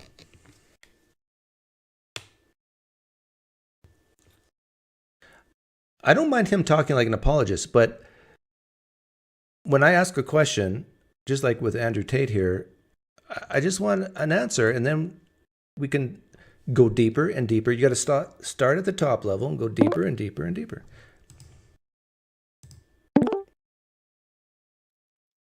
Hey, PineCreek, can you hear me? Oh, I thought you were Nathan earlier, but it's you. Yeah, I can hear you. Yeah, no, it's just me. Just you. Well, I've got 2 topics for you if you want to choose one. Sure. I'm just thinking here. I have to use the restroom, and I know this could be a nice 20-minute conversation with you. So, can you hold for 2 minutes? Sure. Do you want me to entertain them or just hold? I'll play a video for them, and so yeah, just hold. Put yourself on mute, and then come back. Look for me in about 2 or 3 minutes. Let me find a video to play. Got it. Let's see here. Oh, yeah, let's really upset people. I'll play this one. Because there's a good chance he'll want to talk about one of these topics here. So I'm going to play Reversing the Rhetoric. Trans activists are hurting people.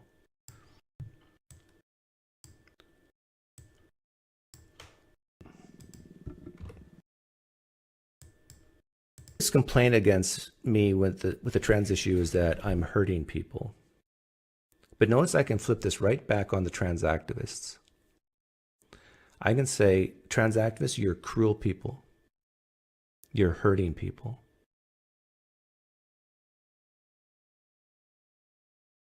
You are putting kids at risk. You're taking kids who don't know who they are, who are confused, who can't consent. Oftentimes, you're taking just 1 or 2 doctors and 1 parent's consent and making potentially lifelong decisions for them at a very young age where their prefrontal cortex is yet to be fully developed. I got on testosterone when I was 15 years old. And the thing that I think is absolutely wild is that I went to 1 appointment before I was given my prescription. 1. You might be thinking, oh, well, they probably asked you a ton of questions. Nope. They barely asked me anything. I basically walked in there and was like, I'm trans. And they were like, okay. How dare you hurt children like you are? You are terrible people. A lot of the girls were changing in their sports bras and stuff. A lot of us stated, like, can you please get out? We're changing, we don't feel comfortable with you in here. After a little while, the student did leave, but it took a little bit for the student to leave, and a lot of us were not comfortable with that situation, and it's happened before, and so we want it just to be changed, really. In a locker room, it's made specifically for girls, and so having a male with a penis in there, it just felt wrong. Bodies matter. Calling girls bigots because they don't want to use the toilet in a stall next to a boy or get undressed next to a boy is cruel and wrong. It is embarrassing enough for a girl to change a pad knowing all the other girls can hear the crinkle of the packaging. But telling her that she must be okay doing it in the presence of boys because their preferred pronouns are she, her? How evil can you be? But what was detrimental to this is the fact that this man is and has been using the women's restroom and locker room. Firstly, the question we must address is why are we affirming the mental confusion of the... Okay, I'm back. Did I rile up the crowd? I was listening to the video there to give a response. Okay, hang on. Let me get you back there. Okay, so what did you want to talk about? Well, I've got, so one of those topics we could talk about, topic one, which would relate to that, is my position on transgender surgeries that I think you can't give an argument against. Oh. And number two, I know, right? Try to rile you up. Yeah, I Number like it. I two, like it. Matt Dillahunty has come to the point in his atheist career where he's doing more harm than good to the movement of atheism. Yeah, we probably don't disagree on that one. Oh, well, maybe topic one then. We could talk about both, but yeah, let's talk. Let's get into the number one because you issued a challenge, and I love challenges. There you go. So, okay, so you want me to lay out my position first? Sure. Okay, so thinking through this and trying to come up to a coherent position, my position is that parents can make choices regarding surgeries that they believe are in the best interest of their children, excuse me, that follow the best medical understanding we currently have, and the children do not need to consent. And for example, growing up, I had 2 major surgeries that could have either killed me or majorly impacted me in negative ways. I had one at 2, had one at 12, and obviously at 2, I had no way of consenting. At 12, I knew what was going on, but probably didn't understand the risks that, I could, have major impact from this surgery. My parents made the choice for me to have these surgeries at both ages, knowing that they thought it would improve my life. Okay. I'm going to say something that might shock you, but I don't disagree that with the premise that kids don't necessarily need to consent because they can't consent legally. Correct. Legally. So it's kind of a non-issue. Now, like Billboard Chris, when he says children cannot consent to puberty blockers, that's, to me, that's just like, duh, of course they can't. I mean, because they're not 18. But now you brought up parents and the best interest, or follow the best. The parents know the best interest for their child, and if they follow the best practices, medical practices, then it should be okay. That's basically what you said. Yes. Yeah. That's why I would say Billboard Chris. Yeah. What I would say to that is, for the things that matter to me, the best medical practices everybody agree with me. I mean, or I agree with them. No bottom surgery for minors. That's what the best medical practices say. Now, I say it should be a law to make sure it doesn't happen. And this is where people, reasonable people can disagree. They say, no, it shouldn't be a law because that gives them an out to do it. And I say, no, let's make a law and prosecute doctors who actually do that, because the science shows that the benefit does not outweigh the risks for bottom surgery. Do you agree with that? Not fully. You don't agree with the science? I'd want to see it, and then I would agree, because I would need some sort of quantification of the benefits and some sort of quantification of the risks. And so I don't know how you're doing the mathematics to show quantification of both. Okay. I would agree. Like, this is why I'm not. Yeah. If I look at it, I could agree with you. Maybe. Okay, because remember when I was on the transatlantic, the line? Oh yes. We talked about this, and even Ben himself said exactly what I just said. He said, I believe that these surgeries rarely to never occur. Actually, he was more dogmatic than that. At first, he said it never happens. And then we talked about why it doesn't happen. And he said, because the benefits don't outweigh the risk. There's no evidence to support that. And since there's so much at stake with bottom surgery, that's basically, it's irreversible. You don't do it unless the benefits outweigh the risks. And currently, he said, we don't have evidence that it does. So even if the parents say, let's do bottom surgery for my 14-year-old or 15-year-old, they would be going against the best practices of science.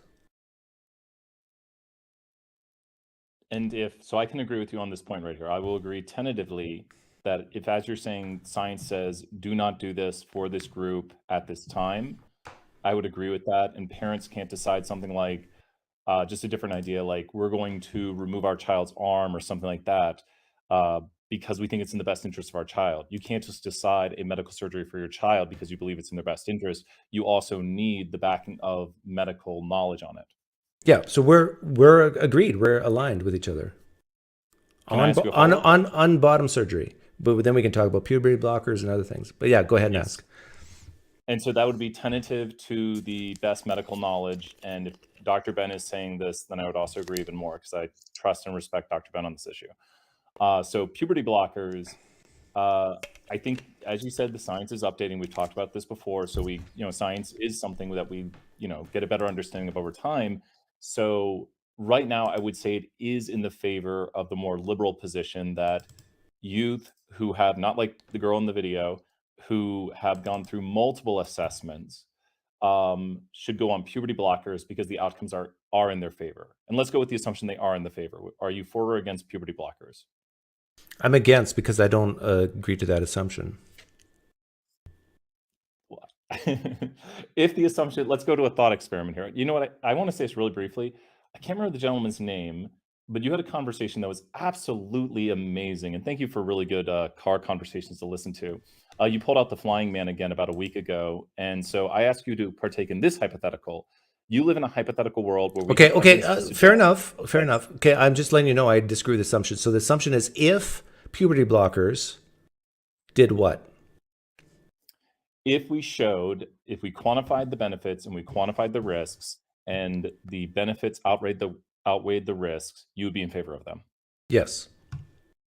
Well, I hope to, maybe I'll try to send you some research on that. I would go with that too. So, do you want to hit me with a hard question now? Well, on the topic of puberty blockers, are you aware that the pioneers of puberty blockers for trans issues, the Swedes and the Finns in Europe, are now backing away from puberty blockers, except for clinical trials, because they are seeing some bad things? Are you aware of that? Looking it up now, I am not aware. And I see a February 8th article from France 24, March 2021. I can look into this more. Yeah. So it looks like Sweden is, go ahead.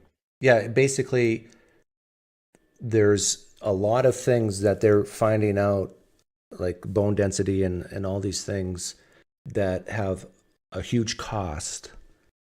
And so even this cost benefit analysis is really hard to quantify, because what really is the benefit? Like taking puberty blockers, there's a cost. Let's say your bone density goes down, but what's the benefit that might offset that? I think that's a hard question. I want to answer it. Our best data would be a longitudinal study that followed people over the course of 10, 20 years, those who transition and those who not, but that's not a designed experiment. That it would be our best understanding. And I agree, this is very hard to quantify. Right, but the benefit would be that they don't kill themselves. That would be one benefit. Or depression. Or depression, yeah. Yeah, social acceptance, things like that. Yeah, now we already have drugs to treat depression, right? SSRIs, things like that, yes. Yeah, so if someone's depressed because they're not accepted for being trans, or that they are trans, they don't even accept themselves, you can treat depression without actually putting people on puberty blockers. Then the question comes, which is more risky, puberty blockers or depression drugs? I honestly don't know the answer to that. So what you're saying is we need to have three groups. We need to have those who transitioned, those who went on antidepressants, those who transitioned, went on antidepressants, and those who transitioned without antidepressants. That would be 4 groups. Yeah, over 10, 20 years, at least. Yeah, I would respect whatever came out of that study. I would take that as the best understanding. And from your understanding and my understanding, are we agreed that currently does not exist? Those studies? Correct. Yeah. So my default position is one of caution, that you do not do puberty blockers or bottom surgery unless we have very strong evidence that will actually save someone's life. Like, my presupposition is, like, and this is where I am different than most people. I'm actually okay with a little bit of mental anguish. I'm actually okay with a lot of mental anguish. And this is where I differ from a lot of people. A lot of people say, no, you can't allow any mental anguish because it's anguish. And the reason why I'm more for mental anguish than the average person is because when you're a child, when you're a kid, a teenager, even in your early 20s, you can't handle much. But by the time you get in your late 20s, when your prefrontal cortex is fully developed, you can handle a lot more. And this is why I think when you take drugs or do surgeries that are potentially irreversible, cause major harm, for the benefit of having less mental anguish or being less depressed, to me is not a good enough reason. So let me go with that then. Let's say there is PineCreek, I need you to make the law right now. No bottom surgeries before what age? Make the law. I'm a dictator? You're a dictator. Do it. Well, I want to say 25, but then that causes problems with other laws. So if I'm allowed to change all laws, I would say 25. Sure. Okay. So if I can't change the other laws, then I would say 18. Okay. Well, pick one. Okay, 18. Okay. There's this really, really depressed 17-year-old. They just turned 17. We won't say 17 in 364 days because they got to wait a year now. And they're living in PineCreek. I'm trying to think of the name of your country, but they live in PineCreekville, and they come to you and they say, "Dictator, please." The parents are with them and they say, "PineCreek, sir, our child here has attempted suicide. You can see the marks on their arm. Our pill bottles are empty." I'm not trying to make light of this, but they have all the evidence to show you. And they say, "We ask for this one exception from you, PineCreek, that our beloved child may transition before their 18th birthday." Again, your question is to me what? Respond to them. They've asked this of you. Okay, you're not going to like my answer. I'm going to say, take your child. We got a facility where there's padded rooms and they cannot kill themselves. You lock them up in this padded room. It's called an insane asylum. But let me get this straight, and I want to clarify for anyone who hears this, because you're not saying they are insane because they are LGBT. I'm not. Yeah. Yeah. You're saying the issue is the suicidal tendency here. Yeah, you said they were suicidal and they're killing. Yeah. But I'm just clarifying for anyone. I don't want anyone to take you out of context. I know where you're going with this. You're saying we need to protect them, is what you're saying, from themselves. Yeah. And the issue isn't the LGBT. I'm trying to differentiate. I'm trying to do a flying man, but in PineCreekville. So they go through they lose their suicidal ideation, and they do it in 180 days. So now they're 17 and a half years. And the family comes back to you and they say, "Sir, PineCreek, our child is no longer suicidal, but they have to wait 180 days. And the child says, "Look, I went through the program. Here's my gold star that I got. And can I please transition early?" No. Why should we make an exception for you, I would ask? You're not suicidal. Well, no, I understand wait, but it doesn't matter anymore.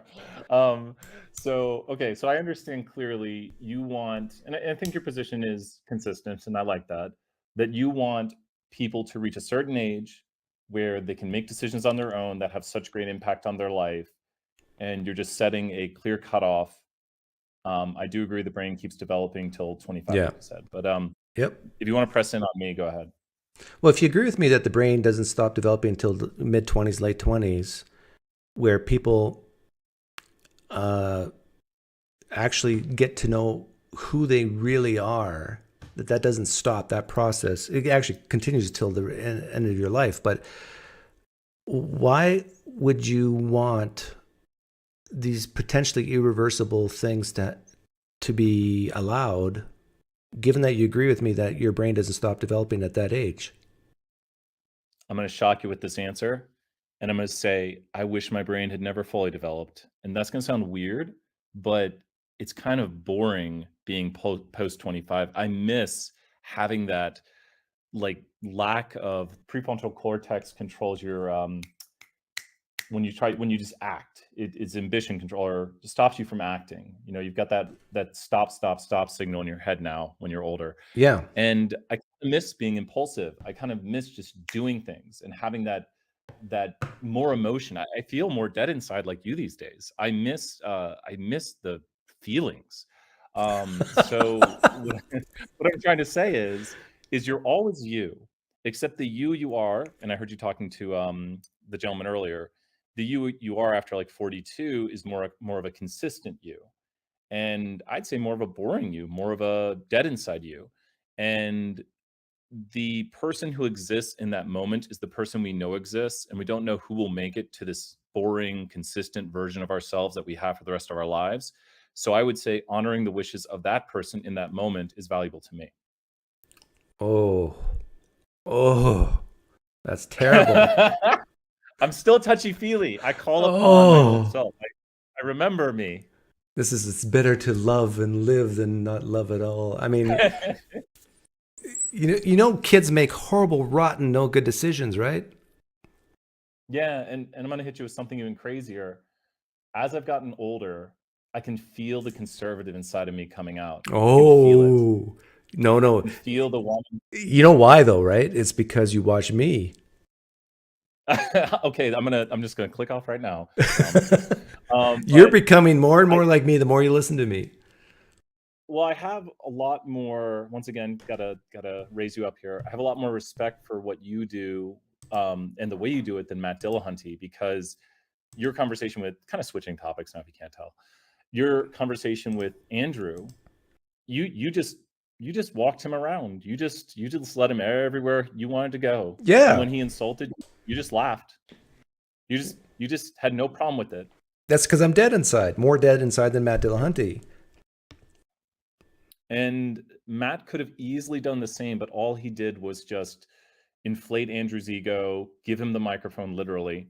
And yeah, I was really disappointed with Matt that. allows people to manipulate him. I don't. Exactly. I've learned a lot from watching you, and I'm not really trying to just raise you up. I'm being serious, because I've had a lot of conversations with a lot of people on religion and politics. Yeah. Do you agree with me that talking about religion is like boring now for you, or is that the case for you? Yeah. Usually when I walk up to a street preacher, I'll usually do what you do, and I ask them, like, when did you get convinced of this? And then they'll start preaching, and I'll get bored and walk away. I've grown tired of hearing of prophecies and of the minimum facts, the maximum facts, undesigned coincidences, the kalam, the ontological, the teleological. I've really grown tired of it. Yeah, those you've pointed out many times. Those aren't the reason they believe. Most people either had a spouse, the PineCreek theorem, or they came at a younger age, and it's just kind of instilled in them. And then you're not going to really talk them out of it. Yeah, and the thing is, we need to apply that to ourselves as well. Like with the trans issue, I think part of the reason why I'm passionate about it is because I have kids. And because we see all the messed up problems trans people have, and you can blame society, you can blame they're not being accepted, whatever. But the fact of the matter is, they're messed up. They are depressed or anxious or suicidal, as you say. You do not want your kids to be trans, right? I disagree. See, this is another huge difference between you and me. Do you have kids? Not kids, but others. What do you Go mean? ahead. No, I don't know. I do not. Okay, you don't have children. Okay. Correct. Any parent who would desire their child to be trans, to me, I think is crazy. Given what we know about trans people, that they do suffer from dysphoria, they suffer from depression, they tend to have suicidal thoughts. Why in the world would any parent want this for their child? Answer that for me. Sure. The question, give it again, I'll be very direct. Given what we know about trans people, on average, that they're depressed, they're suicidal, they have suicidal thoughts, why would any parent desire their child to be trans?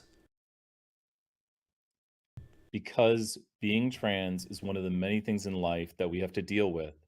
and we can't desire our children have perfect lives, or else the world will just treat them like a glass house and wreck them by the first thing that is tough for them to do. I understand that answer, but it's an answer to a slightly different question. What I'm asking is, if you had a pill, let's say you're a parent with a trans child, and you could give your child a pill that instantaneously they no longer have dysphoria, they're no longer trans, they no longer have this idea that they were born in the wrong body.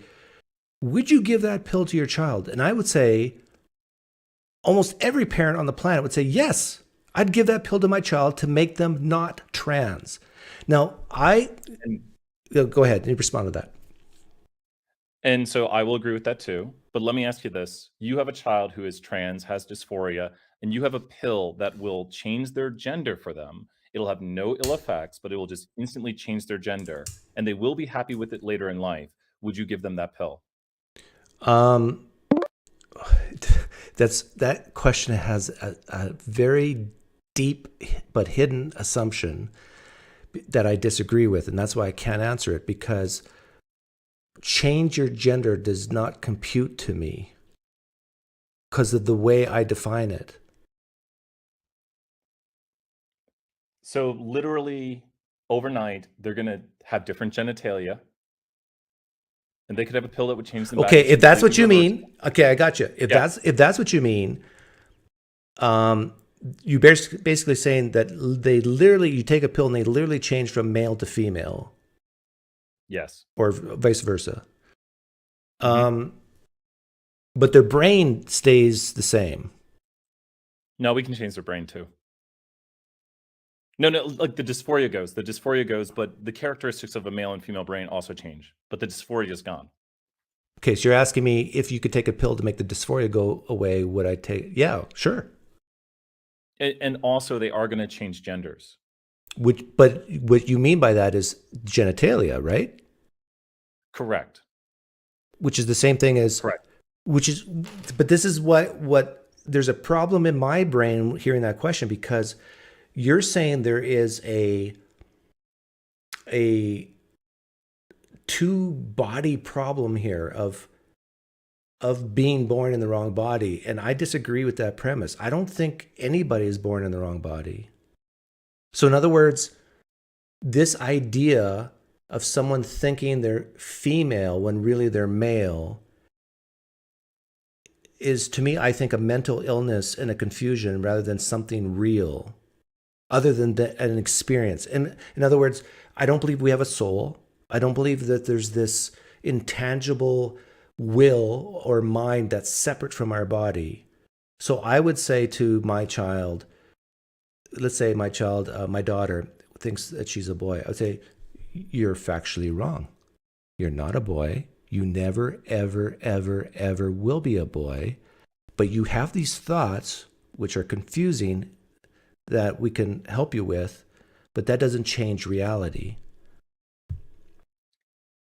So I want to ask, kind of slightly related to this, because I think this is a good thing to narrow down on. There are women who are very flat-chested. I'm saying PineCreek, we would have more need for support than they would. And I'm not saying either of us are overweight. But with that in mind, these women feel and have issues with their own body. Some of them do. Some of them are perfectly fine with it. But there have been many cases of women who have not gotten very large breasts by getting breast implants, but had something that they feel makes them look more feminine, fill out dresses they buy, and it kind of alleviates this body dysmorphia. I don't know if I'd call it body dysmorphia, because it's something they can actually see and they understand about themselves. And once again, this is to each person, however they feel about their own body. To me, it's their own choice.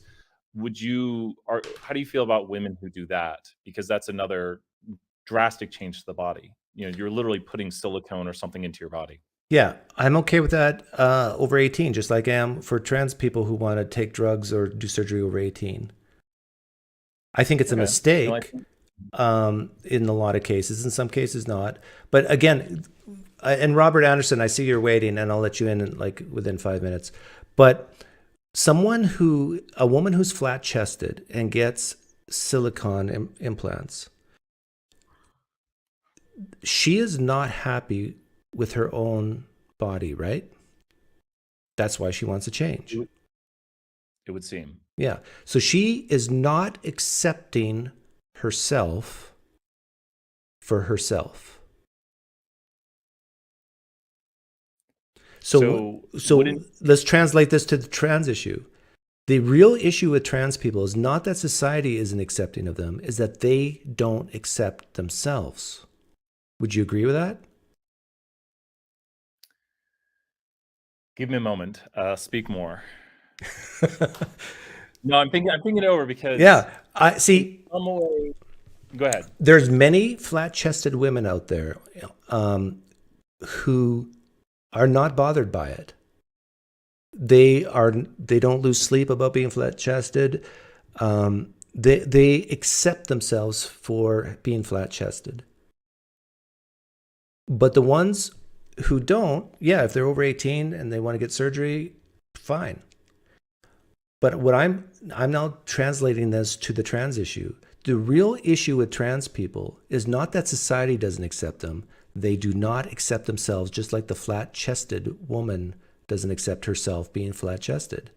They feel they need to make a change so they can accept themselves more. So when they look in the mirror, just like at the woman, say, oh, nice ample bosom, the trans people are the same way. And I'm just pointing out a fact here, that the issue of depression and anxiety or whatever, suicidal thoughts, is not so much a issue of society not accepting them, is that they don't accept themselves. So I can grant you, and so I thought it over because I want to give a good reasoned response to this. I can grant you that it comes from people not accepting themselves, both individuals in this case. But would you agree that the pressures that cause them to not accept themselves, like the inputs into the system, is societal input, peer group input? Like, yes. if a woman grew up in society, I agree to that. Yeah, that was, And so, but that's part of growing up. That's the part of growing up. Like, this is why I say that 25-year-old thing. Like, do you think I'm going to give in to peer pressure? If I truly believe something or think something, like, sure, it's possible, but it's less probable than a 15-year-old. And this is the issue. You just made an argument for why the huge uptick in trans people in the United States could be explained through social contagion because of peer pressure. It's like, if you are a woman, you have to look a certain way. So if you have a really flat-chested, ugly type 15-year-old girl, it's much easier to think, well, maybe I'm a boy. But so I'm going to circle back on this and I'll let you get to the next person. Since we can say that part of people's not accepting themselves comes from society, wouldn't statements like, you wouldn't want your kids to be trans also show that we as a society don't accept them, creating societal pressures where we don't want children to be trans? No, I know what you're getting at, but I would say no to that, because the issue is that the kids are not accepting themselves, and given what we know about trans kids, I don't know why any parent would wish that upon their child. Like, this is why I get so upset where you see all these movie stars with their sons or daughters, suddenly changing gender. It's like 5, 6, 7, 8-year-olds. Have you seen this? Rarely. I don't look for it, but maybe. Yeah. Yeah. It's like, in a lot of cases, it's the mothers who are narcissistic, crazy women who want adulation from society to say, oh, you're such a great mother accepting your trans child, when really it's the mother who kind of led their child into this. If you don't think that happens, I think you're delusional. I mean, this happens. I can agree there's probably a case where it happens, but do you have data to show that there's a lot of cases, or the amount of time that's occurring? Well, what do you mean by data? I can show you examples. Well, that's what I mean. These are one-off anecdotes. Like, I want to know the prevalence of this happening, because I don't know how often it's a child who comes to an accepting parent. So let's go to California, where it's more accepting. Of course, if a child comes to a parent out there and is like, I'm trans, the parent is going to support them. If you go to the Bible Belt and a child says, I'm trans, it could be detrimental to them, very detrimental. Yeah, that's the So and what- that's what's that, that's the the- argument. But you could also flip that around and say, maybe it is the parents and the culture around them. Like, how many trans farm kids are there?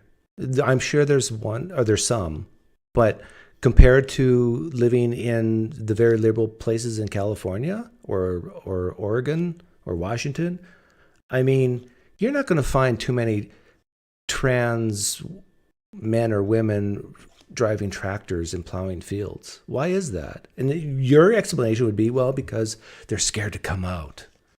But my explanation is, no, it's a type of social contagion. One thing I want to comment on is I've known people who are trans, multiple people, and there have been people that we've never discussed it, and I only found out because someone outed them to me, and not on purpose. They were just, it came up somehow in conversation, and I was like, what are you talking about? And they're like, oh, I mean he. And I was like, oh, okay. And so there's a lot more, I think, trans people in society than we give credit for, because sadly, sometimes we don't even know it. And it's their personal life, it's their thing, but it's odd to me that people can be so critical and they might not even know that they're talking to someone who's trans. Yeah, I don't know. You define. Well, I appreciate your time, Doug. Yeah, I was just going to say that you got to define what trans really means, and I'm coming to the point where I don't think, if you define it as an experience of being born in the wrong body, or the fact of if you define it as the fact of being born in the wrong body, that's what trans means. I would say it doesn't exist. I would define it as being trans means you identify more as the opposite gender and wish for your body to align with the aspects of that gender.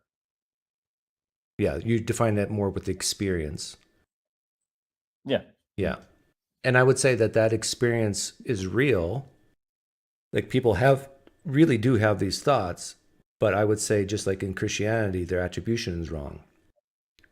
Christians really think that the Holy Spirit's inside them, giving them the identity of a child of the King. But their attribution, I would say, is false. Just like I would say the attribution trans people have, that they were actually born in the wrong body, is false. And I don't think there's any scientific data to support this idea that is true, that they actually are born in the wrong body. Now, I think there is some scientific evidence that certain areas of the brain that are developed differently than the rest of the body. But to me, that just leads to different degrees of femininity and masculinity, but not that they're born in the wrong body. And a flat-chested girl who's a tomboy, I mean, that doesn't make them any less of a woman. They're still a woman. I got to think to what is a woman, because to me, a woman is just a set of individuals who identify with that group that have many characteristics in common, but I don't think there's anything that really makes someone a woman. We've totally switched topics here. Yeah, if you ask me to define what is a woman, I would say there's a lot of unifying characteristics that probably 99% of the population of women have. Mm-hmm. But what is a woman? It's a set of individuals that identify with that group.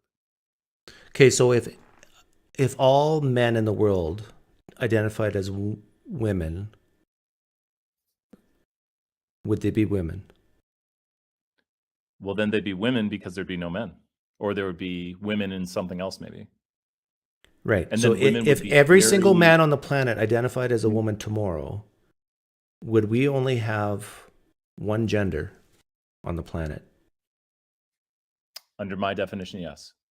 Wow. See, to me, that's just crazy.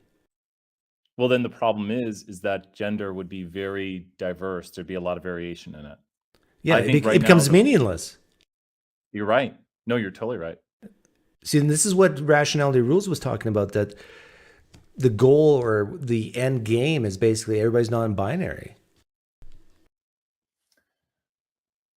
I think the problem with groups is, if you have one group, it means nothing. If you have a million groups, it means nothing either. You have to find the right amount of groups, and the groups need a certain amount of size and a certain amount of homogeneity to them. Yeah, I think hundreds of millions of years of evolution is going to kill this whole idea of non-binary to like a really quick death. I mean, we evolved, men with genitalia of penises have evolved to have, on average, certain characteristics that we call masculine, and that's not going to change anytime soon. And feminine for reverse. What if we took Sawyer syndrome individuals who have XY chromosomes, generally seen with men, but have female outer characteristics, and describe them scientifically as a... Yeah, you're bringing up... I really dislike it when people, when we talk about the trans issue, bring up intersex, because that's a completely different topic. Well, sorry, I don't mean to hit upon all the things you dislike. Right? Like, sorry. I don't want to leave on a bad note. Well, but how many trans people are intersex? Like almost zero. And I'm sure there's one, but like intersex is a mutation in development that causes your genitalia to form different from, let's say, the typical XY or XX. But there's certain, like there's the, what is it? There's a certain gene that if it's on, and then there's another gene that affects hormones. There's like 3 main criteria. But you can still say, even with intersex, that you only have 2 sexes. Like you can even just, there's X, Y, there's not another one. That's 2. And intersex are just a mutation of certain development. That's it. But you can still say that according to the pathways that they are male or female. I think my issue there is we're all mutants to some degree. And it could become because there are people with Sawyer syndrome who have had babies through implantation. And so I guess they did come out of their womb, but I don't think they use their eggs because they are infertile. So to me, the issue is there's no right or wrong mutation. There is just what goes on in the gene frequency or the allele frequency of the gene pool. And so I don't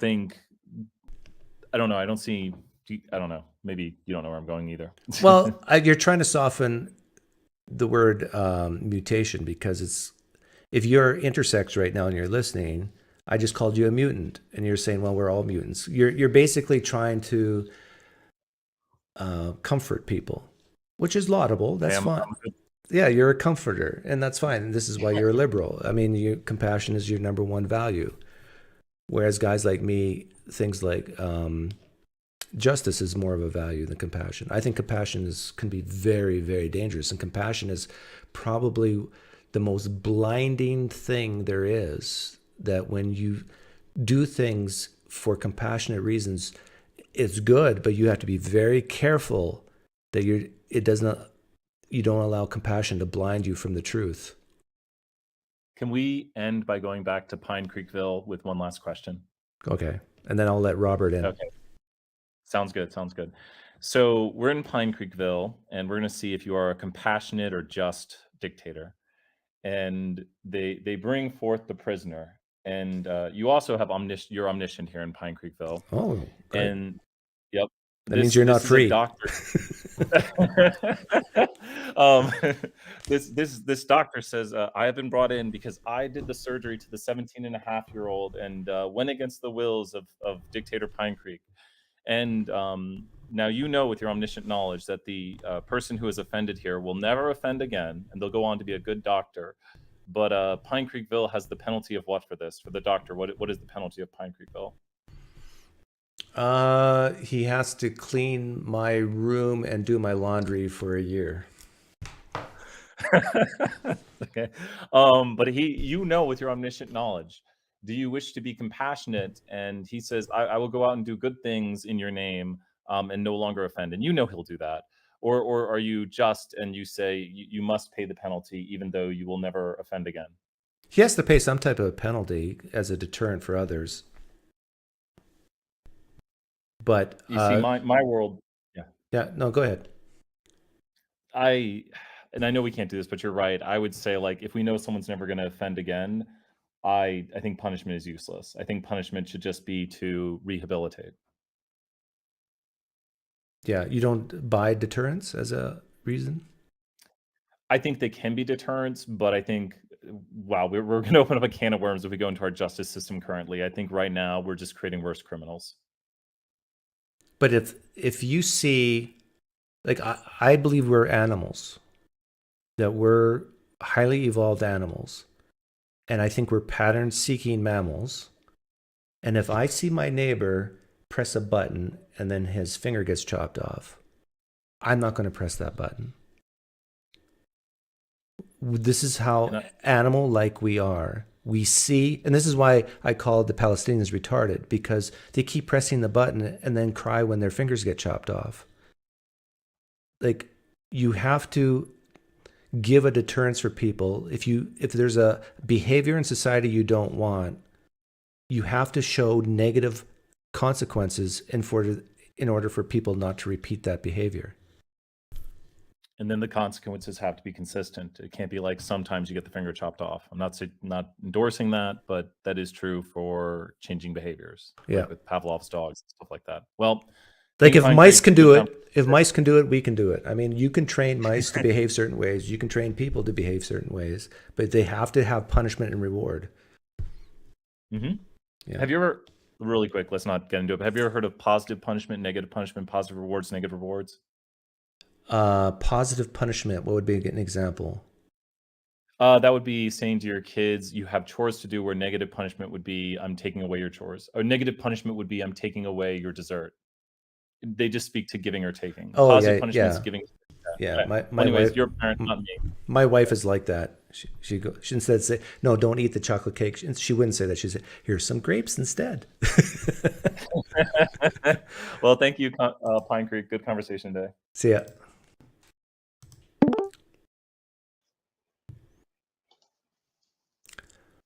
Mr. Anderson. Yes, I can hear you. Can't see you. But I can hear you.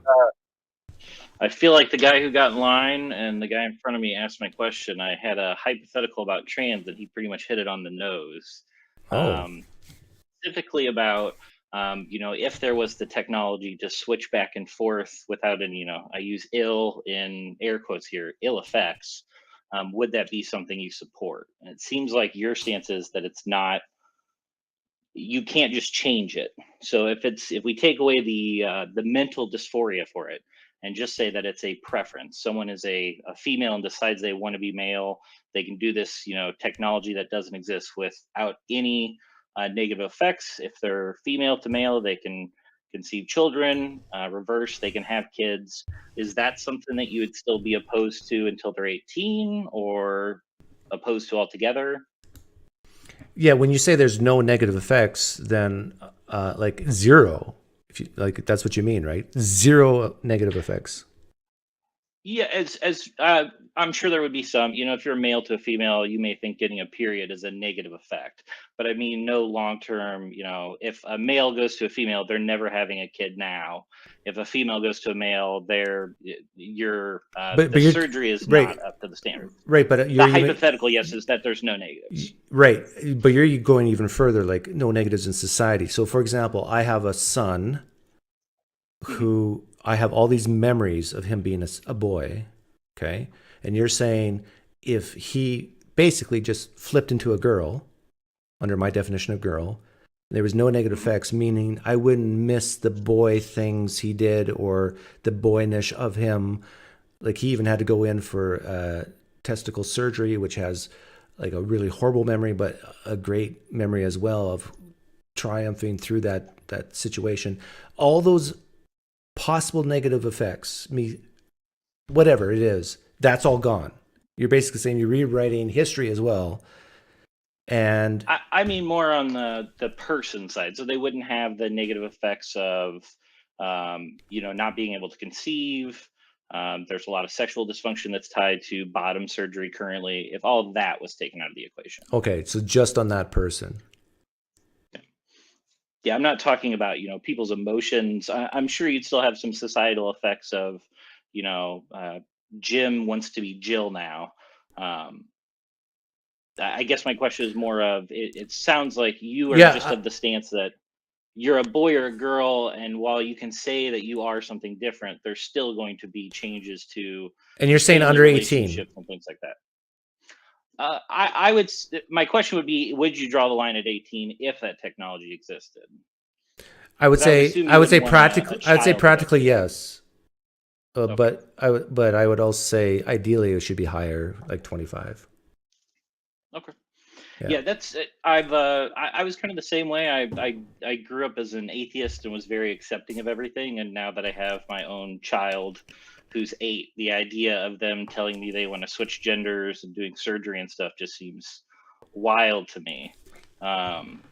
So I understand why this is such a topic everyone talks about. I guess that's kind of. Is your child doing? Is your child talking this way? No. Okay. It's actually funny. I have a stepdaughter who's older, and she used to be very, I'm non-binary. I go by they, them. We moved to a smaller, more rural town, and she has pretty much discarded all of that. I'm a girl. Yeah. It's funny to see how much that really is. I subscribe more to the social contagion idea now, just after that experience with her of watching her personality change so much based on the environment. And people on the left will say, well, this is just anecdotal or whatever. But the thing is, you get like hundreds of thousands of anecdotal cases like this. At some point, you have to say, there's something to this social contagion and where the environment you're in. Yeah. But here's my advice for your 8-year-old. I don't know if you've heard me say this before, but you need to very soon start talking to. Is your 8-year-old a son or daughter? Daughter. Okay, yeah, higher risk. If public school.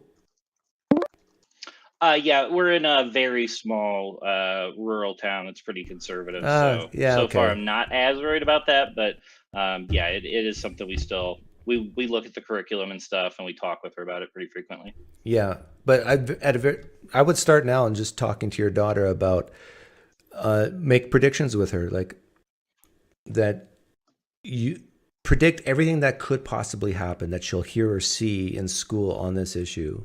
And then when it does happen, your daughter will say, Dad predicted this a year ago, that a girl in my class would say she's this, and she will get lots of attention. And then a year or two later, she will not be that. And it will she'll see your prediction unfold. This is what I did with my son and daughter. And they're just like, whoa, this is exactly what Dad said would happen. It's interesting hearing from a lot of the liberal left say that, like, I knew my kid was trans when they were 6 or 7. And my 8-year-old, if you even mention like, well, maybe you'll marry a girl, maybe you'll marry a boy when you get older. Why would I marry a girl? That's weird. Like, she has such and we're not religious. That's not anything we foisted onto her. You could say they're kind of hardwired for that way or whatever you want, but it is odd to watch her. When you try to broach the subject with her, it's so foreign to her, she almost immediately rejects it. The other quick subject I had, because I know you're more eloquent at this than I am, I was wondering if there's an analogy here that could be made in the, 50s and 60s, when being homosexual is still considered a mental illness. The surgical intervention that we thought was humane and healthy was lobotomies. And that was, we'll just fix you, we'll do this medical surgery, and you'll be happy, we'll cure you of your mental health issue. And we now look back 60 years later and go, we were barbaric. I can't believe we did that. We basically ruined these people's lives for them to fit in the boxes we wanted them to. I wonder if we're not going to be doing that, 2040, 2050, let's say the technology we talked about in the first question comes to fruition. Are we going to look back at these people that we, for lack of a better term, experimented on and go, what were we thinking? Indulging these people's issues instead of trying to get them medication and mental health help. Yeah, that's a great analogy. I predict, I'll say this with a very high level of confidence, that trans activists who support surgeries and very drastic measures, like equal to lobotomies, are evil, and they're going to be on the wrong side of history looking back 50, 100 years from now. And the difference between being gay and being trans is that gay people are not asking to have parts added or removed to their body. They just want to, love who they want to love. What did you say the other day? Gay people aren't calling their insurance company for help with their mental health issues. Like it's not covered under their insurance. What's also interesting, an interesting analogy is that the Christians back in the 60s, 70s, or even the 80s, I guess, were going through conversion therapy with gays. And liberals or far lefties would say, that's horrible. How dare you try to convert a gay person to a hetero person? But yet this is what they're doing with trans. They're trying to convert them, transition them is another synonym for it, from one gender to another. How dare you? Why can't they just accept themselves for they are, just like the gays have to accept themselves for who they are? Yep. Yeah, it's this weird, like, I understand wanting to be nice to people and considerate.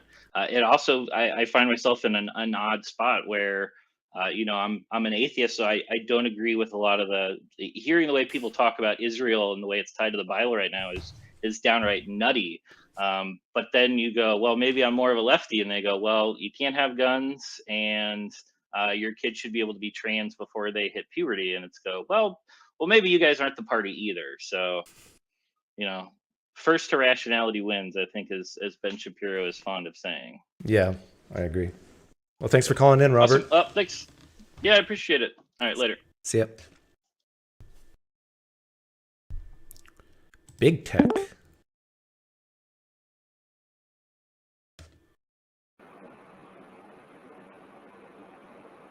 Big tech with the noise in the background. Are you there? Uh-oh. I got noise? Well, you got some static, but it's not too bad. It should be good. Do I have the wrong input? No, you're good. You're good. It's just like, it's very faint, but it's like a little bit of background noise. Yeah. Huh. I got a really good mic with noise cancellation and the whole thing, so. Yeah, when you anyway. Yeah, it's going down as we talk, but when you watch this back later, you'll see what I mean. It's not too bad. Okay, go ahead. What do you want to ask or talk about? Hey, yeah, let me see. Actually, I did it. Okay, so thank you. Well, yeah, I'll just go there. Thank you. Hey, nice to meet you. So I was wondering, I've never heard you address this yet. What are your thoughts? Have you considered, like, by the way, I don't know if this is supposed to be talk. Is this a ask anything? Yep. Colin? I don't want to go. Yeah, whatever you want. That's fine. Great. So Christian history, specifically the creation of Christianity from called Judaism or Abrahamism or whatever, what it was in Judea. They had their religion of Abraham and Moses. And then Christianity is like a 2.0, right? We get like a new covenant, yeah, new people, and a fulfillment of a Messiah promise. And there was a breakaway, like a schism that happens, right? And they're like, no, we're not the Pharisees, the bad guys. We're the real church, essentially. And there's like a new Judaism born that eventually gets called Christianity because it's like Judaism, but different. Like we have sacraments instead of temple practices, and there's a new covenant under Christ and a new blood sacrifice to end all the old ones, kind of thing. But it's basically like a new. Are you here to give a history lesson, or do you have a question? So my question, yeah, I'm sorry, this is a long preface, excuse, but okay. So, what is your theory? Like, hey, do you think about this as an atheist? Like, and I know you have a lot of critique for Christianity. Do you think about what was the agenda? Like, how did that come about? What was the agenda of those people creating Christianity? Like, because you believe it was just a myth, right? Like, they just made all that stuff up. Why did they do that? What was there? Who was behind that? To help explain why their charismatic leader was gone. So, and to build, I think the Apostle Paul was the impetus for Christianity to form. I could be very cynical and give you a list of many reasons how and why Christianity formed. And it was to get money, to stop the suffering of, to explain and stop the suffering of the Romans to the Jews. How do we explain this? So why aren't we the chosen ones? Why aren't we ruling? Well, because our kingdom is of outside this world, not inside. So that explains that. It gives them some comfort. To build a religion, a following, that gets back to money and power. And then to explain how their charismatic leader, Jesus, died when, and just everything just fizzled out. Oh, he was the Messiah. And he's going to come back. And so, everything developed from there. Okay. I wanted to get your take before I late to. I have a different take, but I didn't want to throw that out. I wanted to hear yours pure. What's your take? But I'm getting convinced actually that there was a. I've been reading a couple books by these people looking into it. Have you heard of David Skirbina? Dr. David Skirbina wrote a book called The Jesus Hoax. No. Actually, so the thesis of the book actually is that Christianity was essentially like a psyop. And it was created with a very explicit and intended purpose by the Jews of the day as essentially a way of converting the Roman Empire to belief in their monotheistic Abrahamic God, Yahweh. And so what they did is they created sort of a Judaism light for the Gentiles that would be intentionally separate from themselves. And the way that they did it was actually very specific and it was meticulously planned.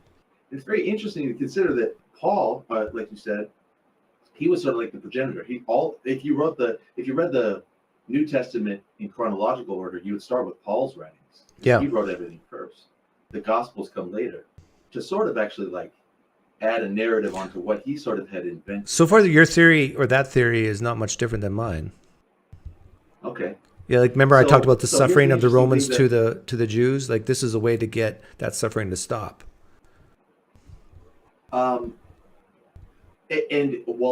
If I would take it even a bit further, it's a way of actually, and what it actually did was it overthrew all of their Roman gods and replaced them with a Jewish god. All their gods ended up getting wiped out over time.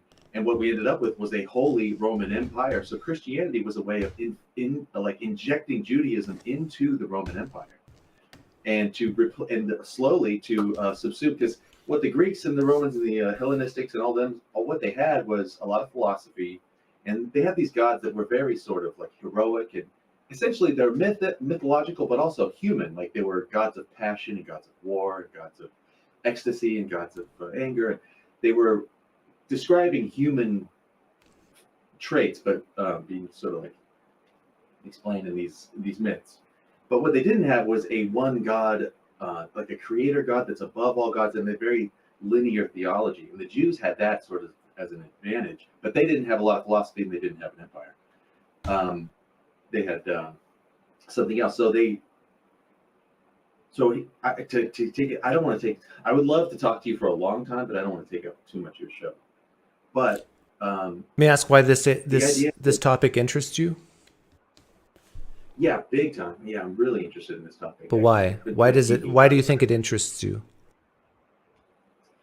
Well, I'm sort of like a fan of trying to understand the world systems as they work, and the history behind everything, all the way back to the way the nations worked out the way they did, and a lot of the influences in our country today, in my life and in your life.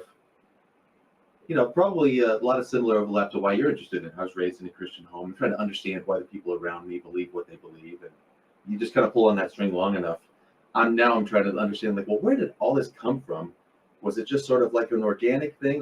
The way you explained it, it sounds very organic. There was actually a real person named Jesus who was a charismatic leader, and then they're like, oh no, he went to Jerusalem and he failed, and they just kind of coped by building this whole thing of no, he actually rose again and he's coming back, and it's all still good.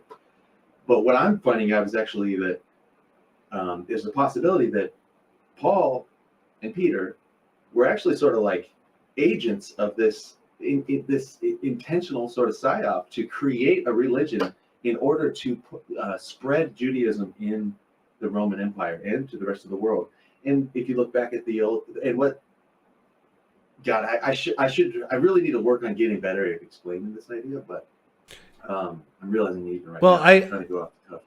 Yeah, I definitely think Paul was a bit of a shyster, and he was out for power. Whether he had good intentions or sincere intentions, I don't. Maybe he did believe some of this. Had some type What's of funny experience. about Paul, he didn't. You already know he didn't even know Jesus. So the idea that he was coping for the fact that Jesus died, well, he didn't even know Jesus. Well, my theory he says specifically in his writings. Yeah, that he says in his writings, I didn't learn this from any man. He says, I learned of Christ and Christ's resurrection from searching the scriptures. Yeah, which scriptures? Which is interesting because the Jews, they have these very specific ways of the way they interpret scripture, and they look for patterns and even numerology and a lot of stuff. So Skrbina has this theory that, and others, that what Paul did is he was looking through the old scriptures of the prophets and all the stuff that they have. And he was formulating in his way, like essentially a new cult of this concept of a heavenly Messiah. There was a Messiah ben David and a Messiah ben Joseph. And the Messiah ben David is going to be this cosmic Messiah who saves us on a spiritual plane and saves us. So the Pharisees were looking for a Messiah that was going to come like with a sword and overthrow all of their earthly adversaries. What Paul was creating was this Messiah that's going to save us all from eternal damnation and save us from the fall. And it became this big sort of like almost like a Kabbalistic mystery Christ concept that he was creating. And so the belief in Christ crucified, rescuing us from hell, was sort of like a fanciful narrative that he was weaving and selling it to these Jews of the time who, like in the time, John the Baptist, who was saying the end is near, we need to repent to be baptized. And there was a lot of eschatological talk going on. So he was offering like an end times salvation narrative. And then that cult that he started among the Jews was spreading, and he was planting churches of this like sort of like cult following of his early on. And then the Gospels came later and sort of grounded it in a like actual human narrative. A lot of the stuff you're saying is very reasonable, but I'm still curious why you find this fascinating, because we know throughout history a lot of religions develop for the same reasons, right? Or they want to explain the world around them. They want more people to be members. They want more power. They want more influence. Yeah. They borrow from each other. Like none of this is anything new. So I'm wondering why this interests you so much, like the Christian roots. Why is it more interesting than the Hindu roots for you? Oh, well, I live in a country that there's a lot more Christians around me than Hindus. Yeah. The Jews and the Christians have more influence in my my turf and my life, and I'm in a heavily influenced by Jews and Christians area. You know what I mean? America and the West, and now there's everything with Israel and all the stuff like that. There's a lot going on. But one could say Hinduism. One could say the reason why you're influenced by Christians because Christians were influenced by Hindus. Really? Yeah. What do you mean? Like was Christianity credited as like a Hindu like psyop? there's a concept of grace in Hinduism that I think maybe Paul borrowed from.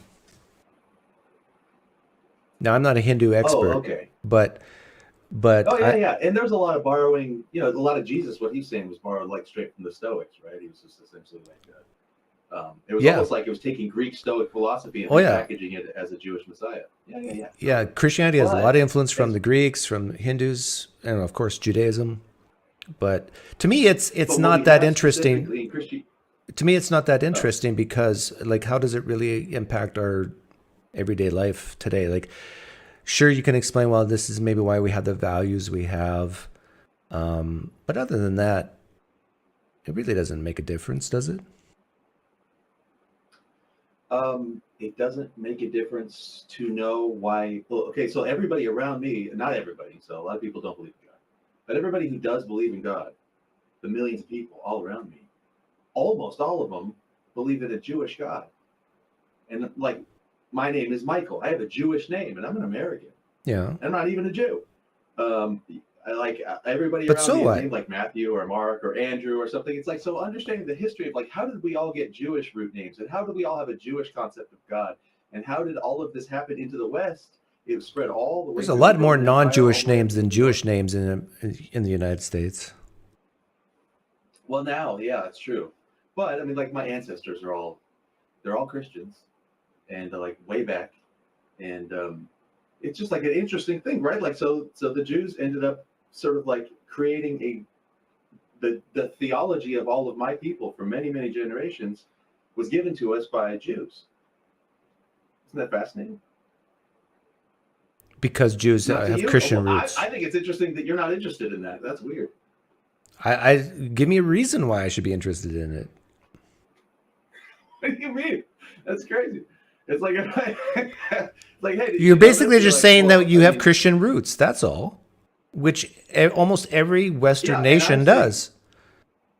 But what I'm saying is that like Christianity is like was a conspiracy of a few guys who wanted to change the minds of millions of people, and they invented this thing to like psyop You could say the same thing for Roman Islam. Empire. Yes, yeah, indeed, and that was also a Jewish psyop. Yeah, amazing. So we got Jews and Christians, which are like Christians and Muslims, which are two Jewish psyops that like brainwashed millions of people. But you could also take it, like if you keep going further back in history, you can say the only reason why Judaism exists is because of the Babylonians and the ancient religions, the Sumerians that came before them. Isn't it funny that you have really interesting too. Isn't it funny you have a Jewish name because of the Sumerians and Babylonians? I mean, where do you stop with this?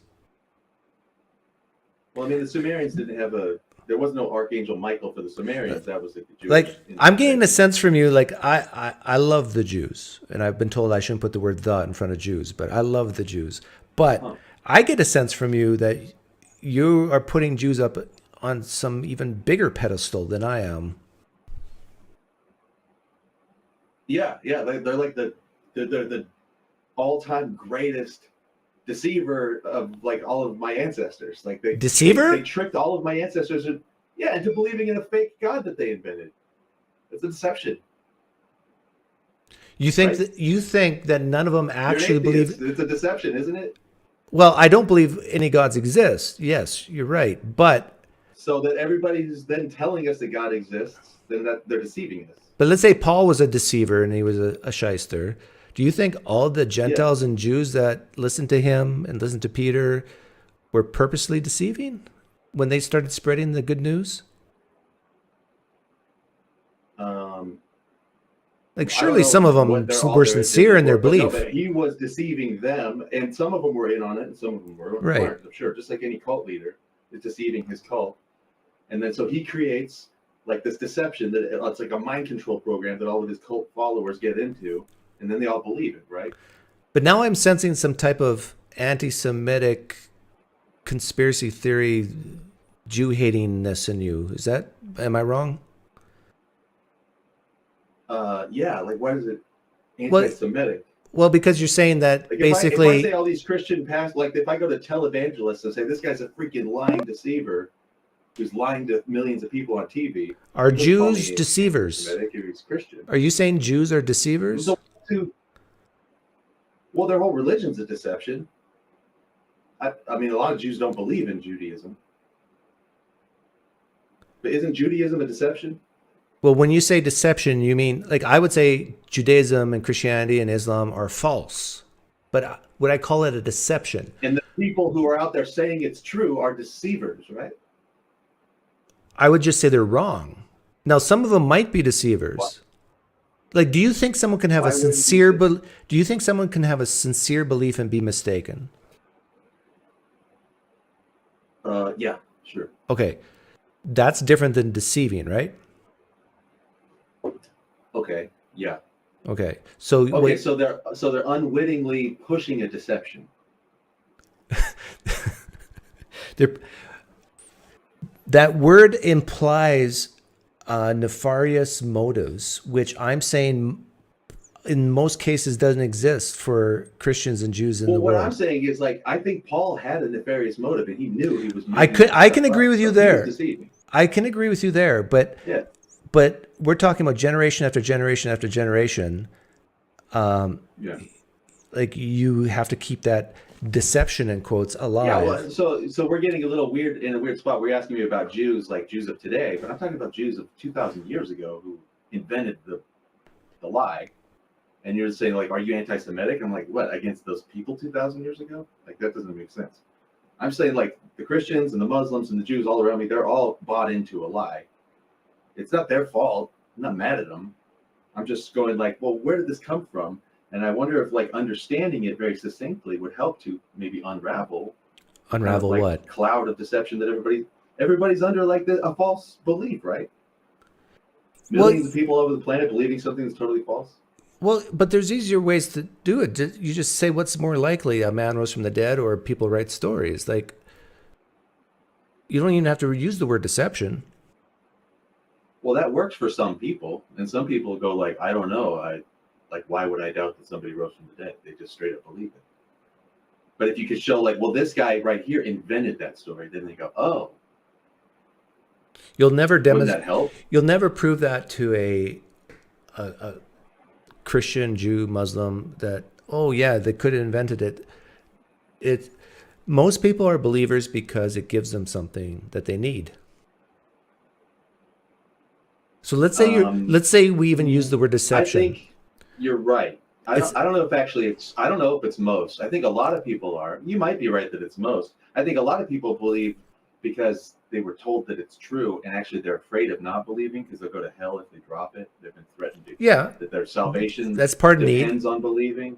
They need to have their fears alleviated. That was instilled in them as a young person, usually, and then so we're sort of traumatized with the fear of hell, and you can actually just sort of unravel that for them. I found you just show them it's not real. They're like, oh. And a lot of times they waffle and they're like, well, then what's my life about? Now they have like an existential crisis because they thought that they were just like living for the afterlife and stuff. So you got to kind of have something else to offer them. That's hard. In my experience, for some people, it's next to impossible to convince them that their religion's not true. I mean, you can be an expert street epistemologist. You can have all the evidence and present it to them. But the reason why they cling on is, it's because for psychological reasons. And in that sense, like, you can call it a deception or a lie, but sometimes these deceptions and lies help people survive. Like, some people just would go nuts if they thought the way I thought. Like, I am a person who thinks that ultimately our universe has no meaning and purpose. We're all going to die, and that will be it. And some people, they just can't handle that. And the question for you would be, should we actually convince people what I just said, or let them live in their delusion? What do you think? Do you think we should convince them or let them live in delusion? The older I get, the more I think that we have to allow people to live in their delusion. Because I think the older I get, the more I realize most people are not like me or like you. I don't know how much like you are to me, but most people can't handle what I just said. I don't think. No, I think there. I don't know if I'm all the way in agreement that they can't handle it, but I think there is a cognitive dissonance. It's just like it's hard for them to overcome that. There's like a big gap for them to cross right there. And if they were able to get to the other side, I think it's possible for people to get there, but getting there is difficult. So they need help. They need just like help out of the delusion or whatever. If it does happen, it has to happen very, very slowly. Like, can I ask you like an idealistic question? Like, in an ideal world, would you outlaw people telling, like if you and I agree that the God story of like Yahweh and stuff is false, it's a false narrative. Would you outlaw people convincing other people of that, essentially like that false narrative? No, I would never, ever outlaw that. You know why? Because there's a chance I'm wrong. This is why I don't like some people on the left and some people on the right who. So you're not sure that you're right. I am very confident I'm right. But being But confident. you're not sure. I am not omniscient, Diego. I am not no, omniscient. Omniscience, I don't think is required. I don't think omniscience is required. Do you think certainty is Are required? you sure that the Earth is a globe? Are you sure it's a globe and not flat? I am very, very confident. I will. There's very But few you things. need to be omniscient to know if it's a globe or not. No. Right, because you can measure it. You can find out if it's. Are you saying that knowledge has to involve certainty? Knowledge has to involve certainty. Like if you ask me, Doug, do you know there's no God? And I say, yes, I know there's no God. And then you ask me, could you be wrong about that? And I say, yes, I can be wrong about that. Do you think that's a contradiction?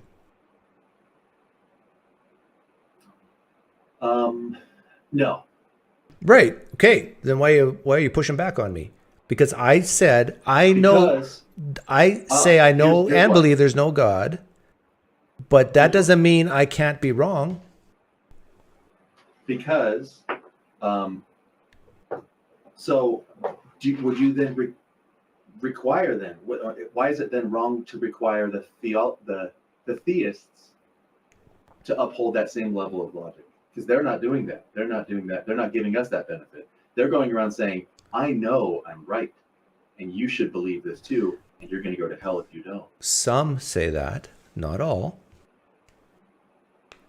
I've talked to theists personally who have not said that. Yeah, you might find a nuanced theist here or there, but the religion is based on a strongly held conviction that they are right and everybody else is actually working for Satan. It's like they're pushing a type of mania that they can't prove, and they're not even really open to being wrong. Well, that can be true in a lot of cases, but why is that bothering you? Because I live on a planet surrounded by people that are succumbing to that mania. And Okay, but hang on. Now we're getting to the real reasons. Why? So what? Someone knows that there's God, a God. Someone knows that Jesus rose from the dead, for example. Someone knows this to be true, and they call you delusional for saying that it's not true. So what? Who cares? I don't care if they call me delusional, but I care if they're causing my friends, my family members, my countrymen, my fellow citizens globally to fall under a delusion that causes them to act insane. Okay, be more specific. Cause to act insane. What do you mean? Give an example. Well, I mean, you want one example or like 1,000? Give me one. Like the issue du jour is Zionism. How about that? You brought up anti-Semitism. Are you a Zionist? Do you support? How do you feel about the idea of the Holy Land, fighting for the Holy Land? Okay. How do you feel about that? I think that's insane. Yet here we are, and why? Because of these people that are caught up in the delusion. Right. So what you do is you ask them, could you be wrong about something very specific? So the point I'm making here is I don't care if people are Christians, Jews, Muslims, whatever. What I care about is the very practical, specific implications to their life. And you brought up a good one. War is a good one, and I agree with you.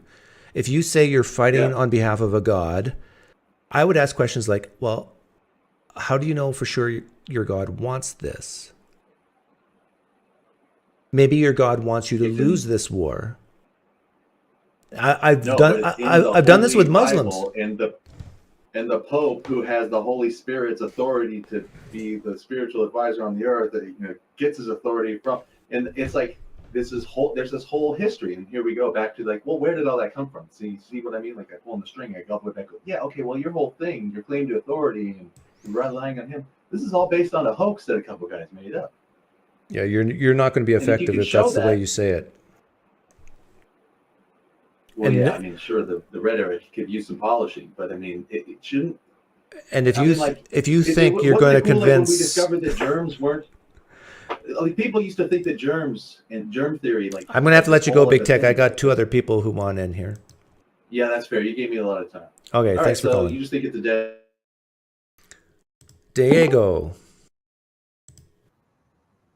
An abortion bad. You can come on next. Hi, Diego. I called the other guy Diego by accident. Welcome. Hello. Look, I just want, I am listening to this fellow man, and I just remember the last time about your woke agenda, anti-woke agenda, I say. And I find this video really funny, and I want to show you. Maybe you can distract just 1 minute. That's all I want to say for today. Thank you very much for having me. Okay. I send you on the... Yeah, I see it. I see it. When me and Brad first met, I didn't think we'd get. Yeah,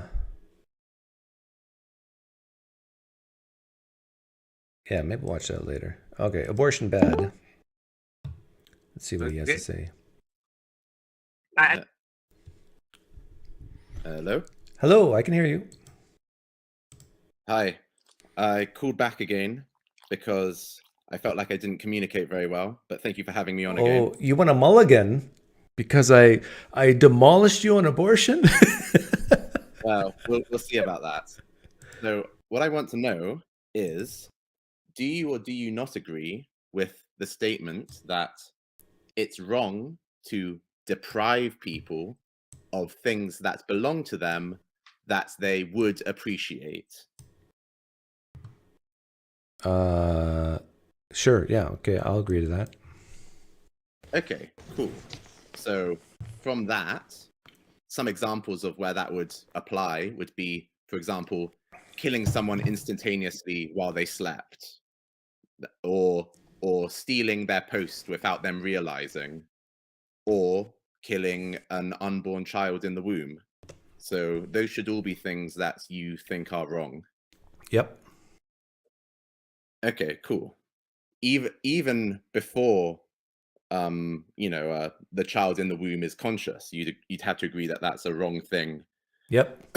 And should be illegal like those other examples. Oh, no, that's different. Why should those other examples be illegal and not the unborn child in the womb? Well, I'm not even so certain that other things depend on the specifics, because I think the consequences are not that bad. That's why. So killing a 5-day-old blastocyst, I can say is wrong and still say it shouldn't be illegal because it's not that bad. What's not that bad about killing the unborn child versus killing a sleeping person instantaneously?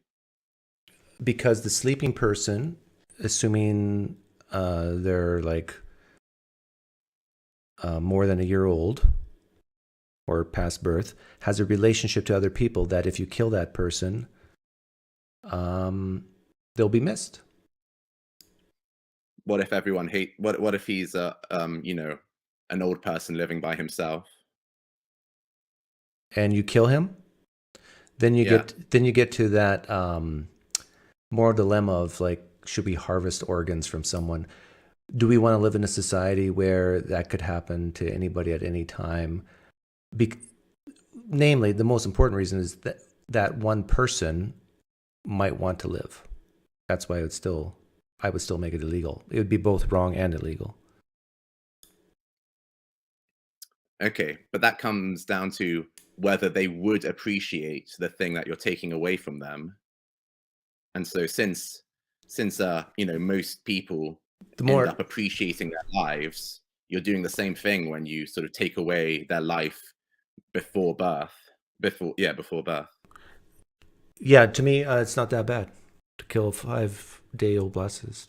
You're taking away their potential for life, but it's not that bad. Well, that's just as that's sort of similar to just saying, yeah, it doesn't seem to me that bad to kind of kill hobos. No, they slept. To me, there's still a huge difference because, number one, the hobo can articulate to you that they want to live. The hobo still might have fellow hobo friends that would miss them. The hobo still Okay, but might we be can- some type of a productive member of society in some way. But we can think about a hobo who, you know, sticks to himself. We can think about a hobo who kind of, you know, he neither benefits nor takes away from society, like a hermit living in the woods. If you went up to him and while he was sleeping, you killed him instantaneously, at that point while he's sleeping, he can't communicate that he wants to live. You'd have to make an inference. Well, I think it's likely that he would want to live, but the same inference would apply to the unborn child, since we know that most unborn children kind of, once they become but an aware, unborn they also child want to live. at the time, see, the difference is at the time you could actually ask the hobo because they have consciousness. The 5-day blastocyst doesn't. But I want to make it very clear. I don't know if you can see this. There we go. You see that distribution of age? Okay.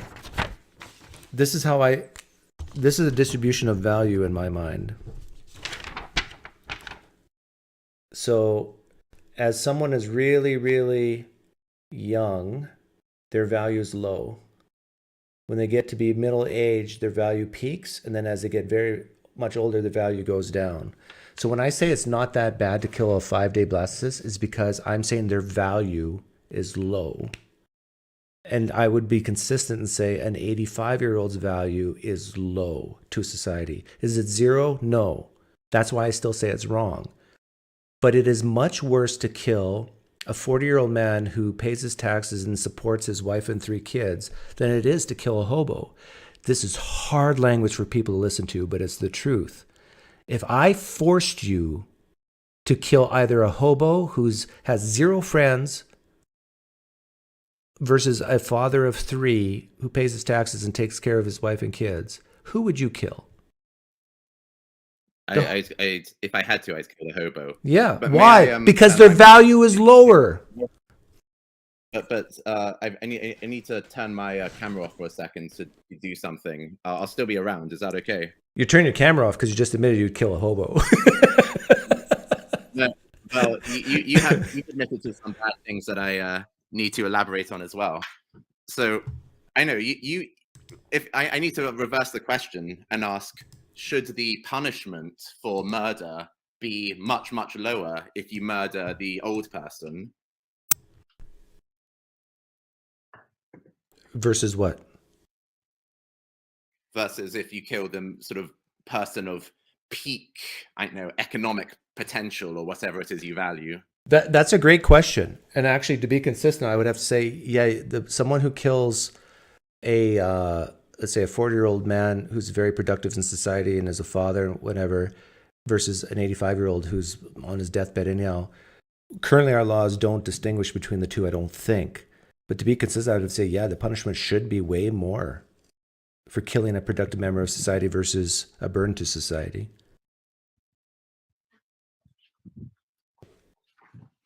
Do you disagree? And would you? Do you disagree? Yeah, I think that has a large potential to be dystopian. I agree. It's very dangerous, and this is why societies don't do it. But if you just think about it very commonsensically, it does make sense. Like, there is more harm done by killing a 40-year-old father than there is killing an 85-year-old. So shouldn't the punishment be more if there's more harm done? It's a fact that more harm is done killing a 40-year-old than an 85-year-old, right? It is a fact. But Yeah, so shouldn't the nevertheless- punishment be more? No, because there's such a high likelihood, if we adopt this thinking, of us creating a society where you get a slap on the wrist for, you know, just killing Down syndrome people, killing hobos, killing the weak. I know, and this is why we don't do it, because it's a very slippery slope. I understand that, and that's why we don't do it. Your view kind of entails thinking that's very likely to lead to some dystopian kind of Nietzschean hellscape. But there's clear-cut examples, in my opinion, where it's okay. Like, for example, Canada has euthanasia laws, right to die laws. I'm I'm all for that. Like if the person tells you, looks you in the face, says, I'm of sound mind, I'm 85 years old, I've been diagnosed with stage 4 cancer, please kill me. I don't want to have to suffer. I see nothing wrong with killing that 85-year-old who wants to be killed. Do you? Well, I not necessarily, but I don't see how that connects to what we're talking about right just before. Well, I'm getting to the law part.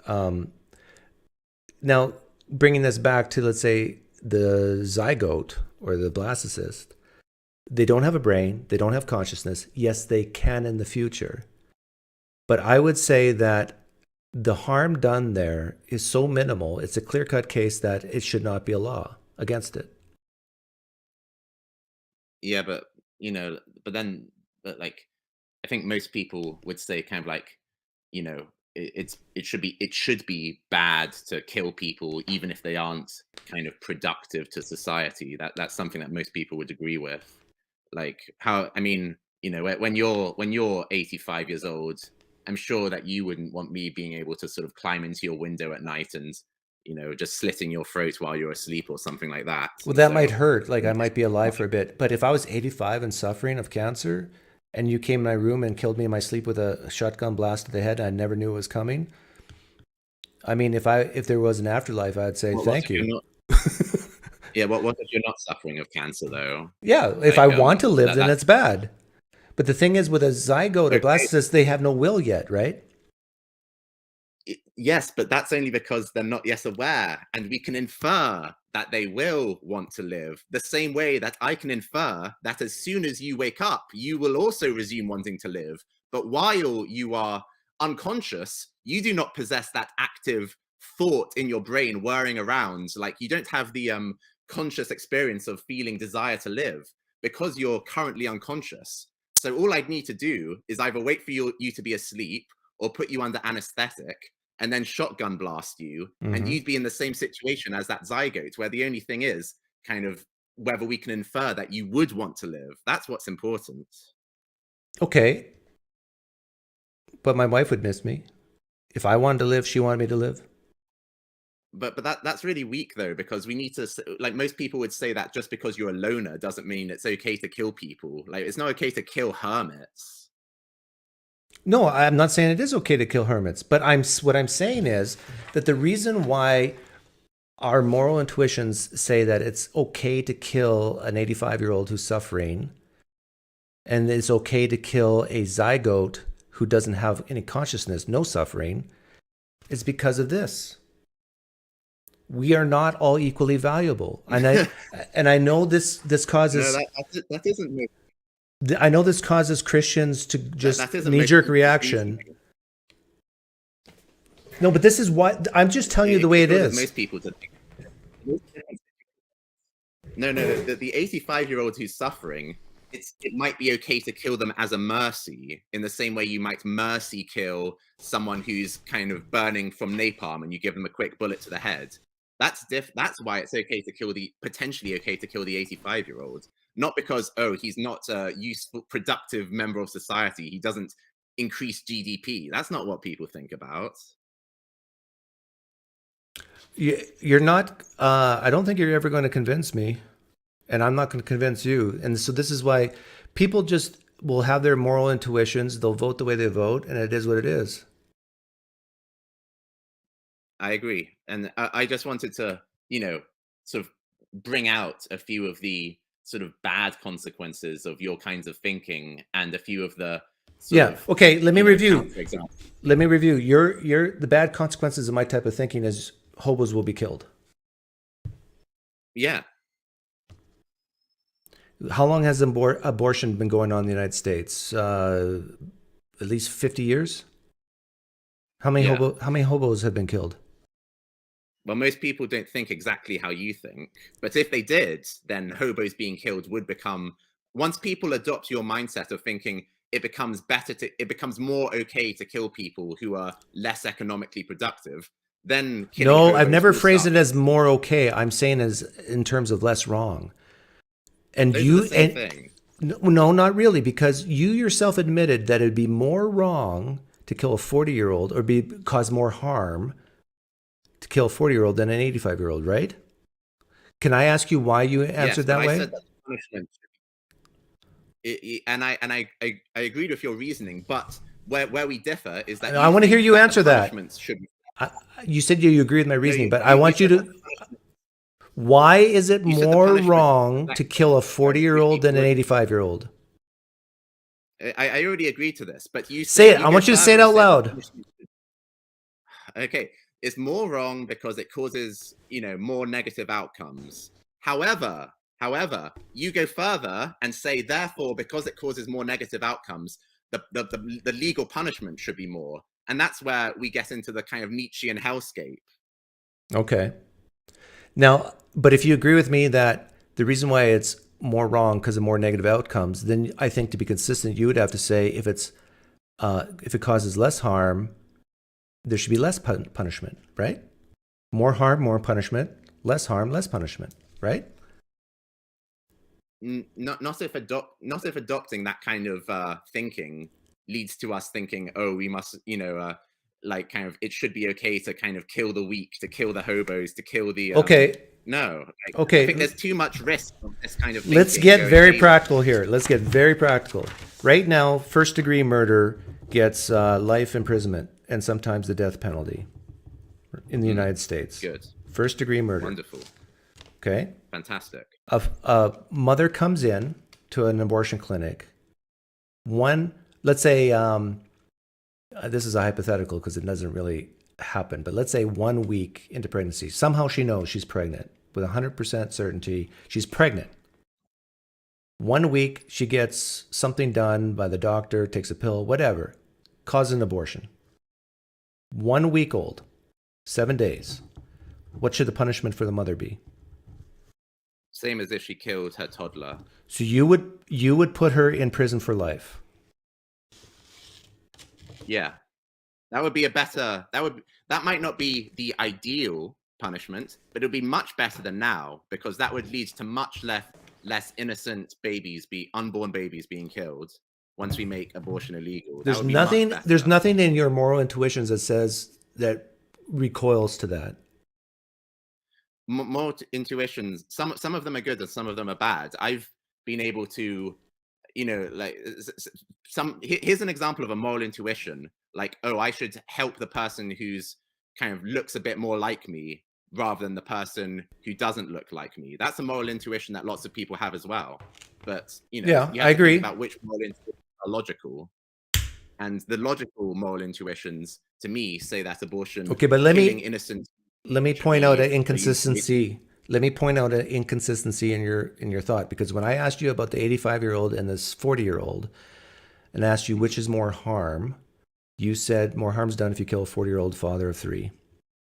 Where is there more harm? A mother who kills her 1 or 2-year-old toddler, or a mother who kills her 7-day-old blastocyst? Where's there more harm? They're almost equal, if not more, the 7-day-old blastocyst, because the 7-day-old blastocyst has more of his life yet to live. The 1 month-old toddler has already at least lived some. You just contradicted yourself with the 40-year-old and 85-year-old. The 40-year-old has more. No, I didn't. No, listen. Here's why it is less bad to kill the 85-year-old, because the 85-year-old has already lived more of his life. He has less of his life left. And so you're depriving him. Okay, I see what you're saying. You're saying because there's 2 more years further to go for the 7-day, it's worse to kill a 7-day blastocyst than a 2-year-old? Yeah, if you do it intentionally, like premeditatively, absolutely. Okay. But it's negligible at that stage. Let's say the hypothetical. They should be. Let's say the father should be treated as equal. These are very practical questions I'm asking. The father of the 2-year-old, when he finds out and he loves his 2-year-old, he finds out his wife, the mother, killed the 2-year-old. Okay, that's option 1. Option 2 is the father of the 7-day blastocyst finds out that the mother killed the 7-day blastocyst. Which father will cry more? Most of the time, it would be the 2-year-old one. Why? Why does that father cry more? There's 2 reasons. The first of all is because people instinctively sympathize more with organisms that look more like them, and the 2-year-old looks more like them than the than the zygote. Do you share that same intuition? Wait. Okay. The second reason is also important. The second reason is because the 7-day-year-old blastocyst is still at a vulnerable stage of development. So the 7-day-year-old blastocyst might still die due to natural causes. And so because his life is already in a more precarious situation, the 7-day-year-old blastocyst kind of, it's somehow less tragic if it dies, because it's more likely that it might have died anyway by that stage. Like if someone is already kind of, if someone, let's say someone has really sort of a harsh cancer with a low chance of living, and then someone comes and like sort of stabs them, that in some way is like a less of a tragedy than if a healthy person gets stabbed. So it's less tragic to kill a 7-day blastocyst than a 2-year-old. Only because the 7-day-year-old blastocyst kind of is in a more precarious stage of development. But whatever the reason, you're saying it's less tragic to kill a 7-day blastocyst than a 2-year-old baby. Yeah. But the punishment should be the same. Yeah. You don't see a problem For the there? same reason that it's less tragic to kill a,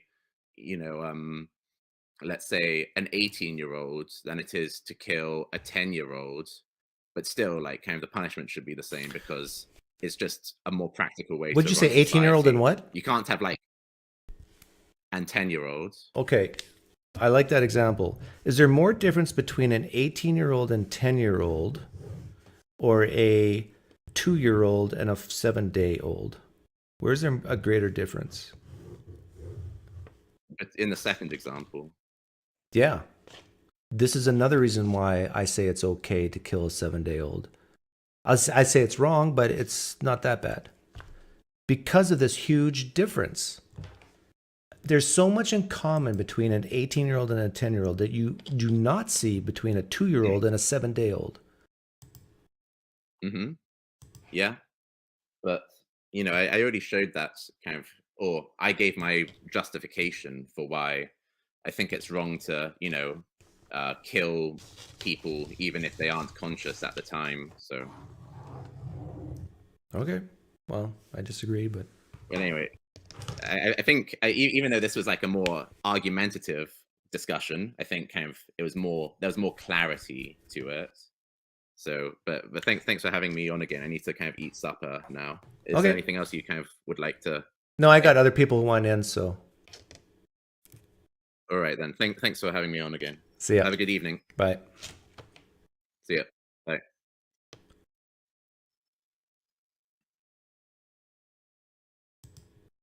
Oh, I thought there was other people wanted on. Yeah, people get really icky when you tell the truth that the value of a blastocyst is not the same as the value of a 2-year-old. And it's because of a presupposition that theists have that we're all created in God's sight. We have equal value. I'm pushing back. No. It is very clear that humans don't have equal value, i.e. a 7-day blastocyst, which is a human, has a human DNA, versus a 2-year-old. And a 2-year-old child does not have the same value as a 40-year-old father of 3. And an 85-year-old does not have the same value as a 40-year-old. This is very icky language for a lot of people. But as you saw, I can ask questions to demonstrate that they agree with it.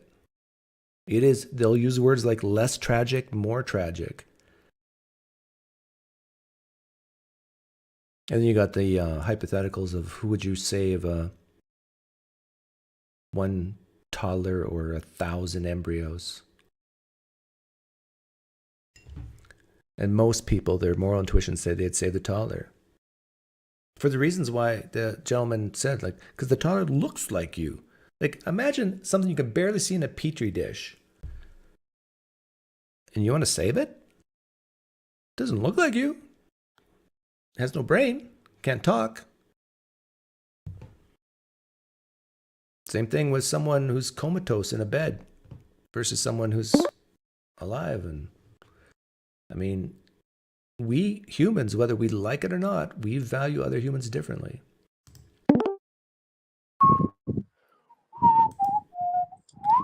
Oh. Bonjour, Doug. Bonjour. Are you French? Or are you pretending to be French? No, I was from the Netherlands. Oh, that's right. Yeah, okay. Yes. What do you want to talk about? How are you today? I'm doing fine. I want to ask you, what do you think of DNT, like near-death experiences? What do you think of them? What do I think of them? Do you think like they're hallucinations? Do you think they're fake? What do you think of it? Near-death experiences are experiences people have when their brain shuts down and chemicals flow through their brain and gives them ideas that they're maybe somewhere else than what they really are. And that's about it. Okay. That was a boring answer. I expected more from you, but all right then. That's probably the truth. Is it though? You got a different answer? Well, like I was in the same camp as you, but then I read, but with a big butt, you know. No, I'm joking. Okay. Anyways, there was a Dutch cardiologist who released a paper on this, and he spoke about how people experienced these experiences, but it could not be possible from a scientific point of view. So that made me think a different way. But you know, your answer is a little bit boring. I expected more from you. That's the only thing. Yeah. Well, sorry. I think I know the what you're talking about with that, because I remember reading something about some European doctor.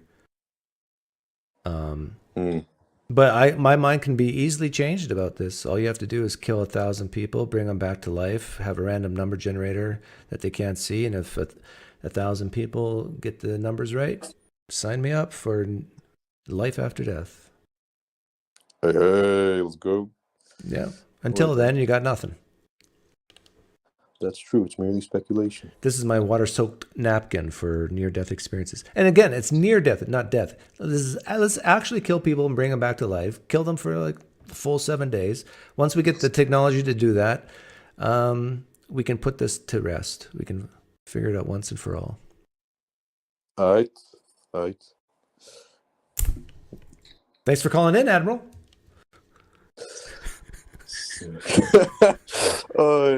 Or was there something else you wanted to talk about? I don't know. Don't you have anything for me? Like, let's keep it a little bit fun. Come on. Fun? There are no other callers because I'm the only one, I think. Yeah, you are right now. So, like, you know, let's just give these people a little bit of a circus. Like, you know, make it fun. Well, I have been. Do you make going. money on YouTube? Do I make money on YouTube? Yeah. Not very much, but I do. How much? Oh, how much? How much do I make? I don't know. It ranges from $300 to $1,000 a month. Damn. What's that whistle for? That's nothing. For me, it is. Money is money. What do you do for a living? Currently, I don't work. I'm studying. Oh, you're a student. So, you know. Yeah. And you're studying computer science? What makes you say that? You're studying gender studies? Oh no, as the Muslims would say, "A'udhu billah, a'udhu billah." No, I study. What do you call it? What do you call it? You don't know what you're studying? No, I don't know the term in English. Say it in your language.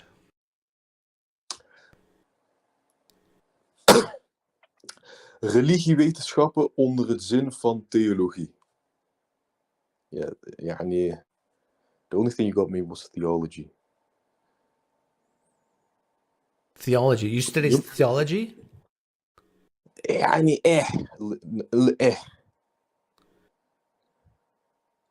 You speak English, right? You're making this awkward. when you go to class and you talk and hear, Yes. what are the words being said? Wait, say that again. I couldn't hear you. What do you talk about in class? Well, we talk about religion.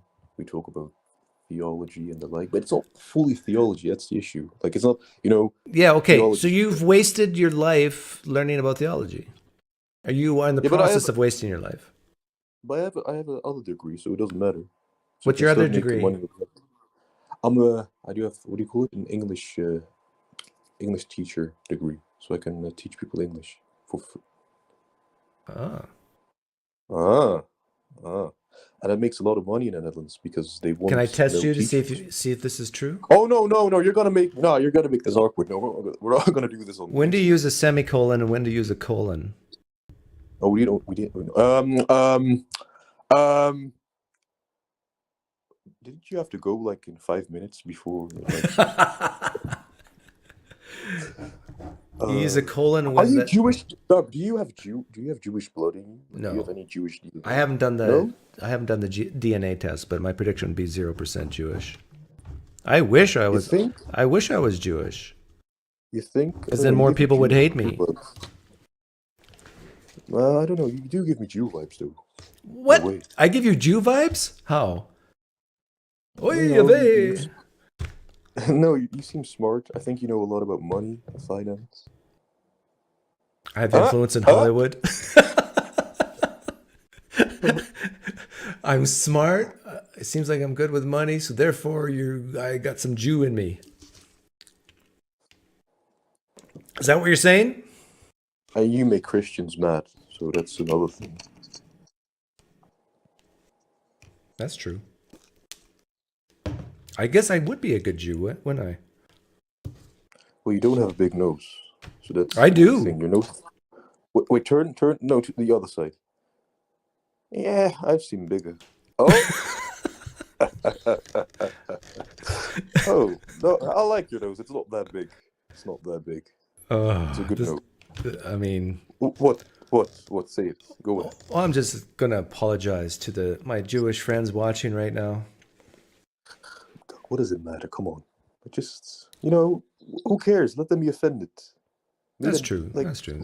They need to suck it they up. They believe they're cursed, yeah. Be more dead inside. Yeah. How much of Islam do you still believe? What do you mean? Do you believe in the core propositions of Islam? No. Okay. Are you an atheist? No. Which God do you believe in? I don't believe in a God. You're a pantheist. No. I don't believe you. Define God. I'm an agnostic. That's the only thing. I'm an agnostic. You're an agnostic. Yeah. You don't know if a God exists or not. Yeah. Do you live your life like a God exists?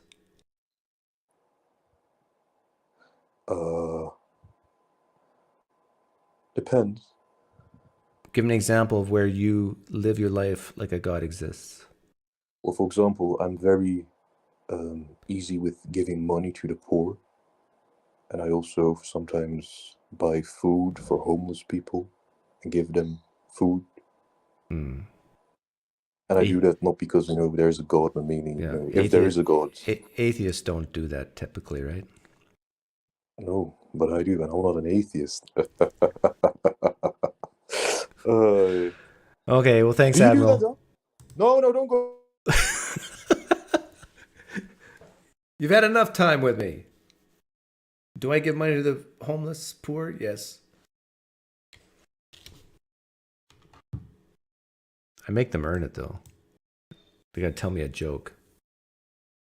Okay, I'll take one more caller. I've been going a while.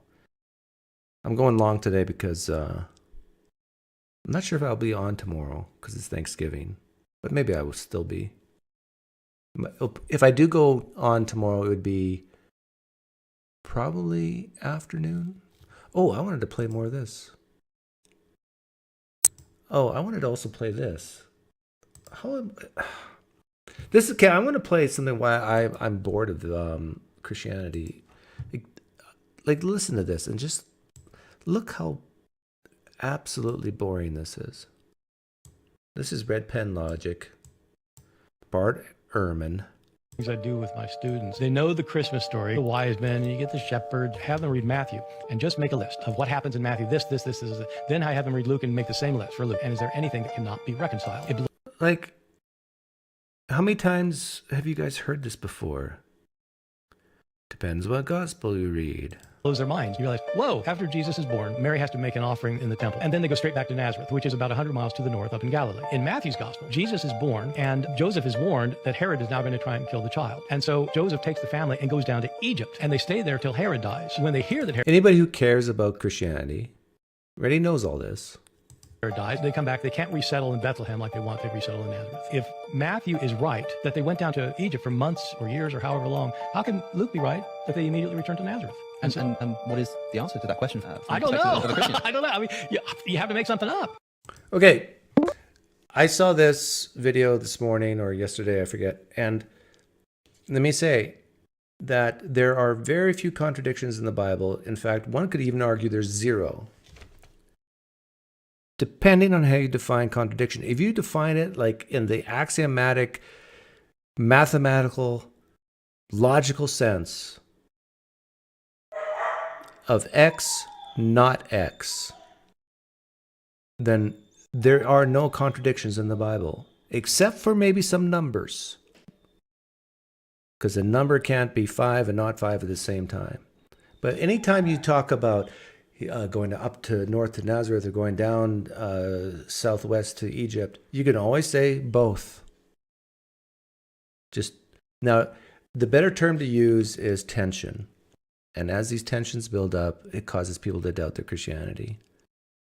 But I actually advise atheists to stop using the word contradiction.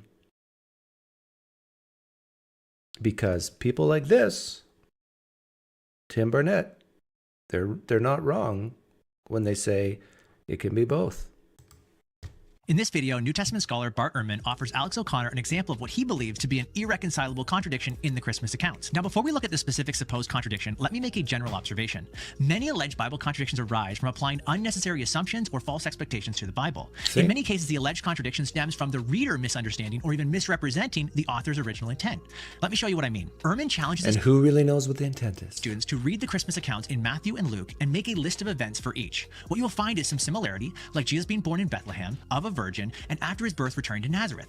But you will also find differences, like the Magi and the trip to Egypt in Matthew, and the shepherds and the trip to the temple in Luke. While Matthew and Luke give some different details, it's not clear that this amounts to a genuine contradiction. Here's why. For this to be a genuine contradiction, the reader must assume two things. First, they assume that silence about an event is denial of an event. But this is a Yeah, he's right.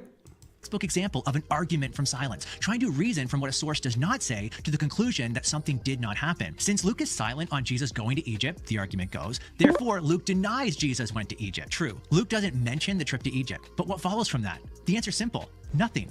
Luke's silence is not a denial. Now I know what you're thinking. So I wouldn't go that far, but you can say, wouldn't we expect certain authors to write about certain major things and then not write about it? Like, that's unexpected.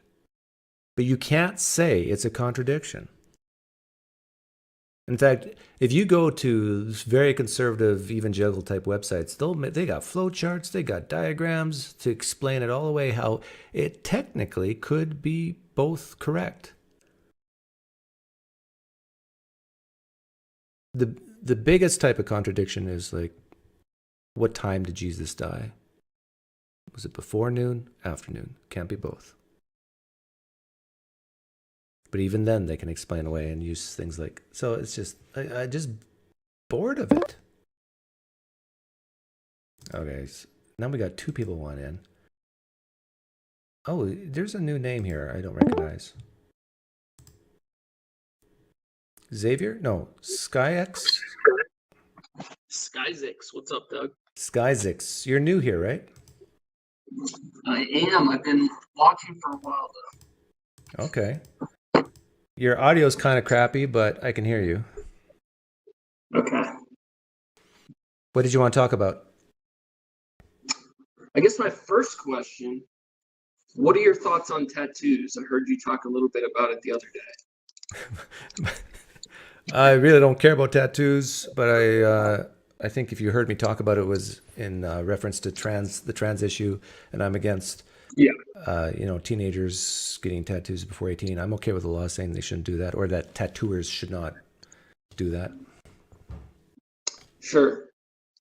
When you spoke about it, it feels like your take on trans stuff is very similar to how you spoke about tattoos, where it feels like you just don't like it. That I don't like tattoos? And transness. Transness. Well, with the previous caller, I made it very clear that any parent should not want their child to be trans. I disagree. Not that I think a parent should want it either.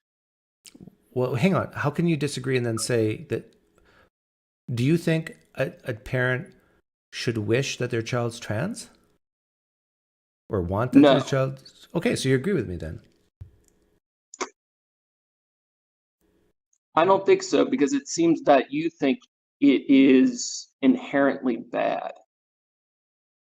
Well, if being trans means that someone is in pain and suffering, then yeah, that's like wishing your child be born with cancer. I don't think it does inherently mean that. Oh, okay. Well, you could be right, but we know statistically most trans people are not comfortable in their own skin. And that's why they need to transition, right? Yeah, I don't disagree. Okay. So if you were a parent, you would not wish that upon your child. Yeah, but that doesn't mean I would wish they don't have those negative aspects, but that doesn't mean I would wish that they're not trans. Right. So you would want a trans person with absolutely zero identity problems, depression problems, or suicidal thoughts. Sure, but even if they did have those issues, wouldn't mean I wouldn't want them however they are. Like I feel like when you speak about it, you almost talk about it like it is a choice. Like you go back to the No. I'm not going that far. No, I'm not saying it's a choice that you can choose to be trans or not. I'm not saying that. Not. What I am saying is I'm helping people understand that if there is something to this social contagion, or that you can actually lead people into believing that they're trans when really they're not. So I'm not saying that that people don't have these feelings, this qualia. I'm not saying that. What I am saying is it's not a good thing to be confused about your identity or believe your identity is that different from your body. That's not good. I don't disagree, but I think part of the reason so many people get offended when you talk about it, and I don't feel offended. I don't. It doesn't bother me how you. I wish the offended people would come on. Yeah, sure. But I understand where they're coming from, because I feel like there's a lot of implications in how you speak about it. Like it feels that logically you have your positions cut out, but that for you it's not a concern how they feel. I freely admit that I am less concerned about people's feelings than other people. Yeah, I admit that. Sure. And I don't apologize for it. That's fair. I just always get the vibe when you go into politics that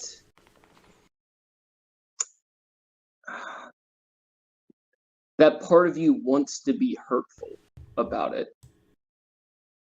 I've admitted that a part of me wants to help people get stronger.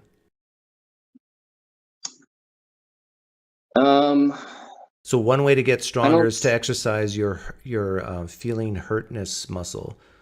So, I actually think most people are stronger than they think they are, and like I said, all the people who might be hurt from me, like Stephanie and other people have said, I hurt trans people. Prove it. Show me a trans person who's been hurt by my words. Give me a name, have them come on, and then I'll ask them, have I hurt you? And then if they say, yes, you have, then I'll ask how, and then we'll talk about it. But it's almost always this other person you've hurt. Sure. I don't care too much about that, but it seems like it seems like you don't approach it the same way maybe you go when you go into politics. It feels like your approach isn't the same way you go into atheism. Like it feels for like example, you'd like to speak when you speak about trans people being mentally ill. It feels like the implication is that you actually believe that they are mentally ill out of a fault of their own, or that there is something inherently bad with. You go back to the feeling. I don't think I've ever said that. I know you haven't said that, but it feels that way. It feels that way. Okay, how do I argue against your feelings? Well, when you talk about feeling that some people feel like they're born into the wrong body, there's the baked in that is that is because of a mental illness, where it's possible that some people don't necessarily feel that they're in the wrong body, but they maybe would prefer to be in a different body. You're saying if you're saying that dysphoria doesn't happen to all trans people, yeah, I acknowledge that. I think I've acknowledged that in the past, that not all trans people have body dysphoria. I've admitted that. Okay. I really don't care about trans people. I'm consistent. I don't care about you either, because you're a stranger to me. I'm not going to be rude to you though, and I'm not going to hurt you physically. Just I'm not going to hurt trans people physically. And if I say things that upset you, that's on you. If I say things to upset a trans person, that's on them. I think that changes with intent. Not that I'm saying what your intent is, but I think if someone is intending to cause hurt, that kind of changes how that plays out a bit. Intending to cause hurt. So have I done that? I think you like to dabble. Like I mean, that's your job, right? I mean, that's what makes it interesting. But I think, like, if I say something that I truly believe and it hurts someone, is that wrong?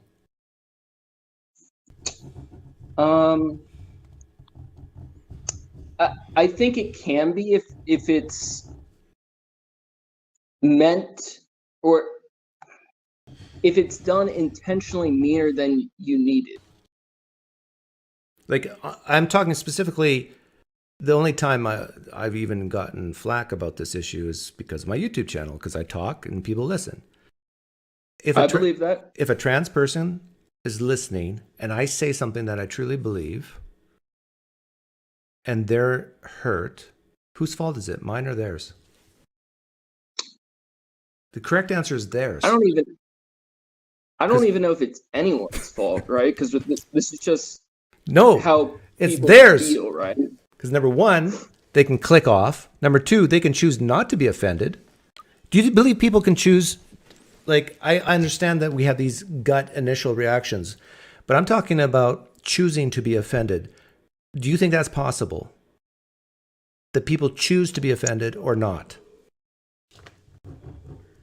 Yeah. Yeah.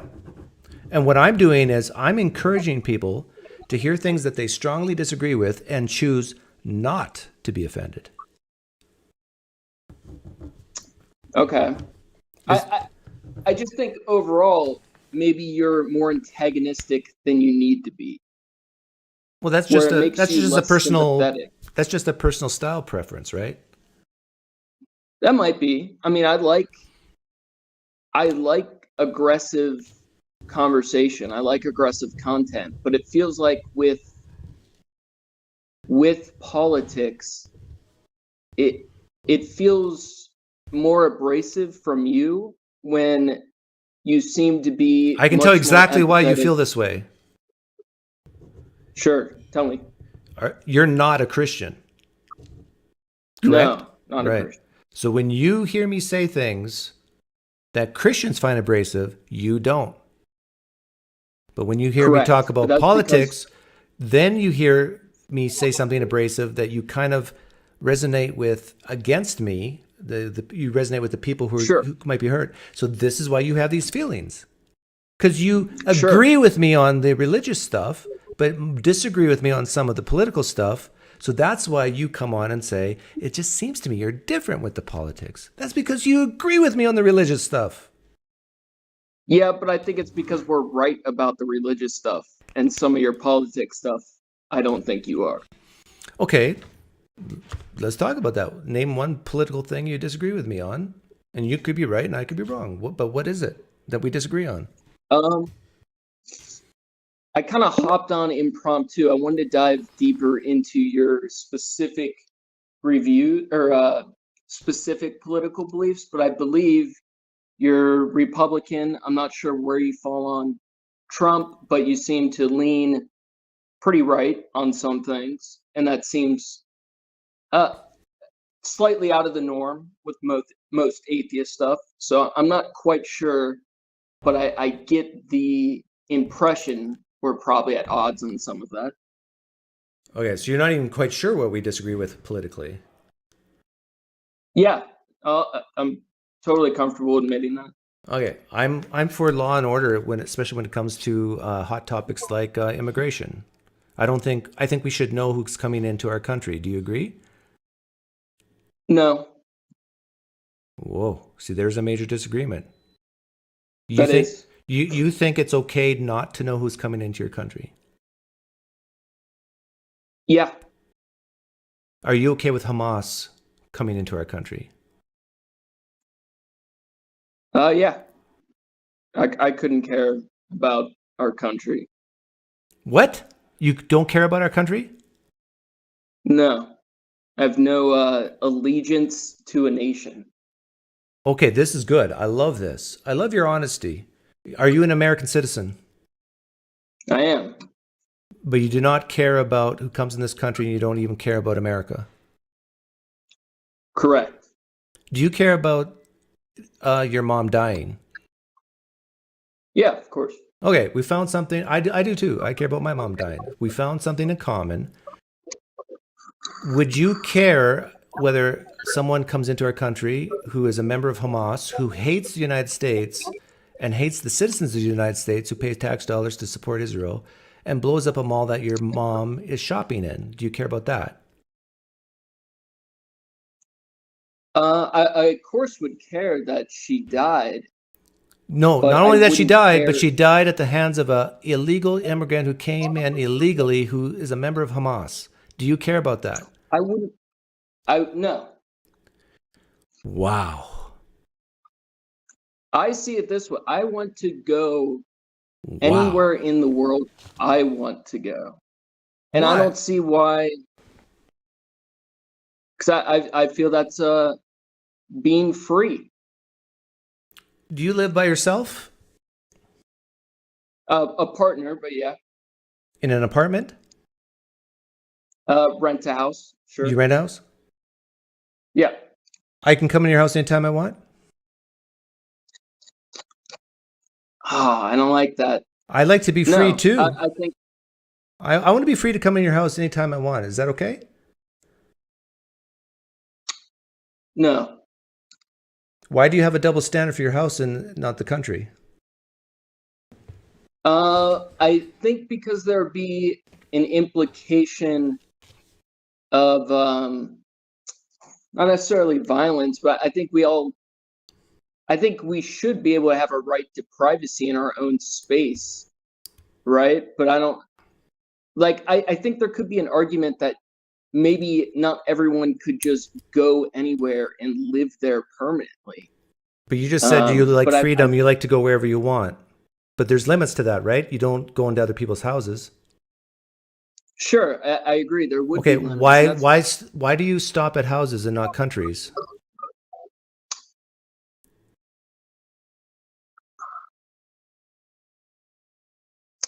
Because I don't feel like just because someone's born in a place randomly that they should be limited to that forever. Well, they can't. Well, I agree with you. Like, they don't have to be limited, but they have to ask permission before they go into a country. Just like I would ask permission before I come into your house. Well, then a more, I guess, exact version of what I would think is then a country shouldn't prevent other people from coming. Maybe I could meet you in the middle and say it's not great that anyone breaks the rule and comes in, but more the country shouldn't have the rule that people couldn't come. Okay. Is there any rules a country has that you are for? Like, should a country have a rule that murder is bad and you can be locked up? Yeah, I'm totally good with putting away people that kill people. Okay, so you are for some law and order. You're for murder is bad. We should lock up people. Are you okay if a murderer flees from the police? Is it okay to chase them?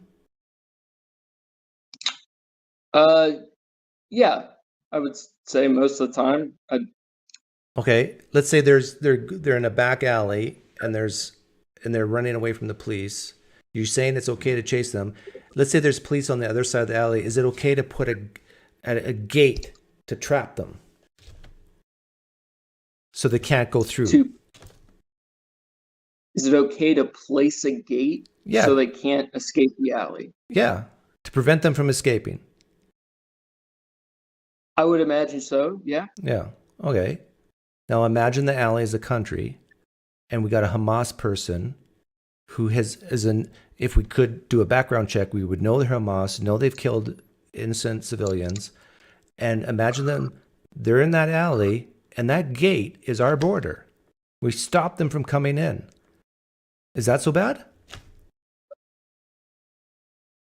No, not necessarily. But then my contention would be that, sure, if we agree that our borders aren't closed, we can have immigration, but we're going to check to make sure they're not extremist terrorists. Yes. I could agree with that. Hey, sure. You're coming closer to my side by the second. I agree with you. I think, but remember what I started with? I said, shouldn't we know who comes into our country? You said no. But now you're saying, well, maybe we should know whether they're a terrorist. I've used my skills in rhetoric to slowly manipulate you onto the Republican side. I think I would agree with you at the beginning, but I don't feel. For me, it doesn't feel like the specific amount of checking who they are is important as allowing people to enter. Oh, I am all for allowing people to come into our country, help support our country, if they're not criminals. But we need to know if they're criminals or not. If they're not bringing in diseases, then they need to be healthy first and vaccinated first. All these things. I'm all for letting immigrants into our country. I'm an immigrant. So I'm just curious, how does it feel when a lot of the Republican talking points are to exclude as many immigrants as possible, opposed to maybe where you're at, where that's not quite how you feel. How does it make me feel? Number one, I would say all the Republicans I know personally don't feel that way, don't share that. They basically feel the same way I feel. That, yeah, if our country has a need, bring in immigrants, but we got to know who they are, and know that they're going to not be a burden to our society, but a blessing. Not be criminals, not spread disease.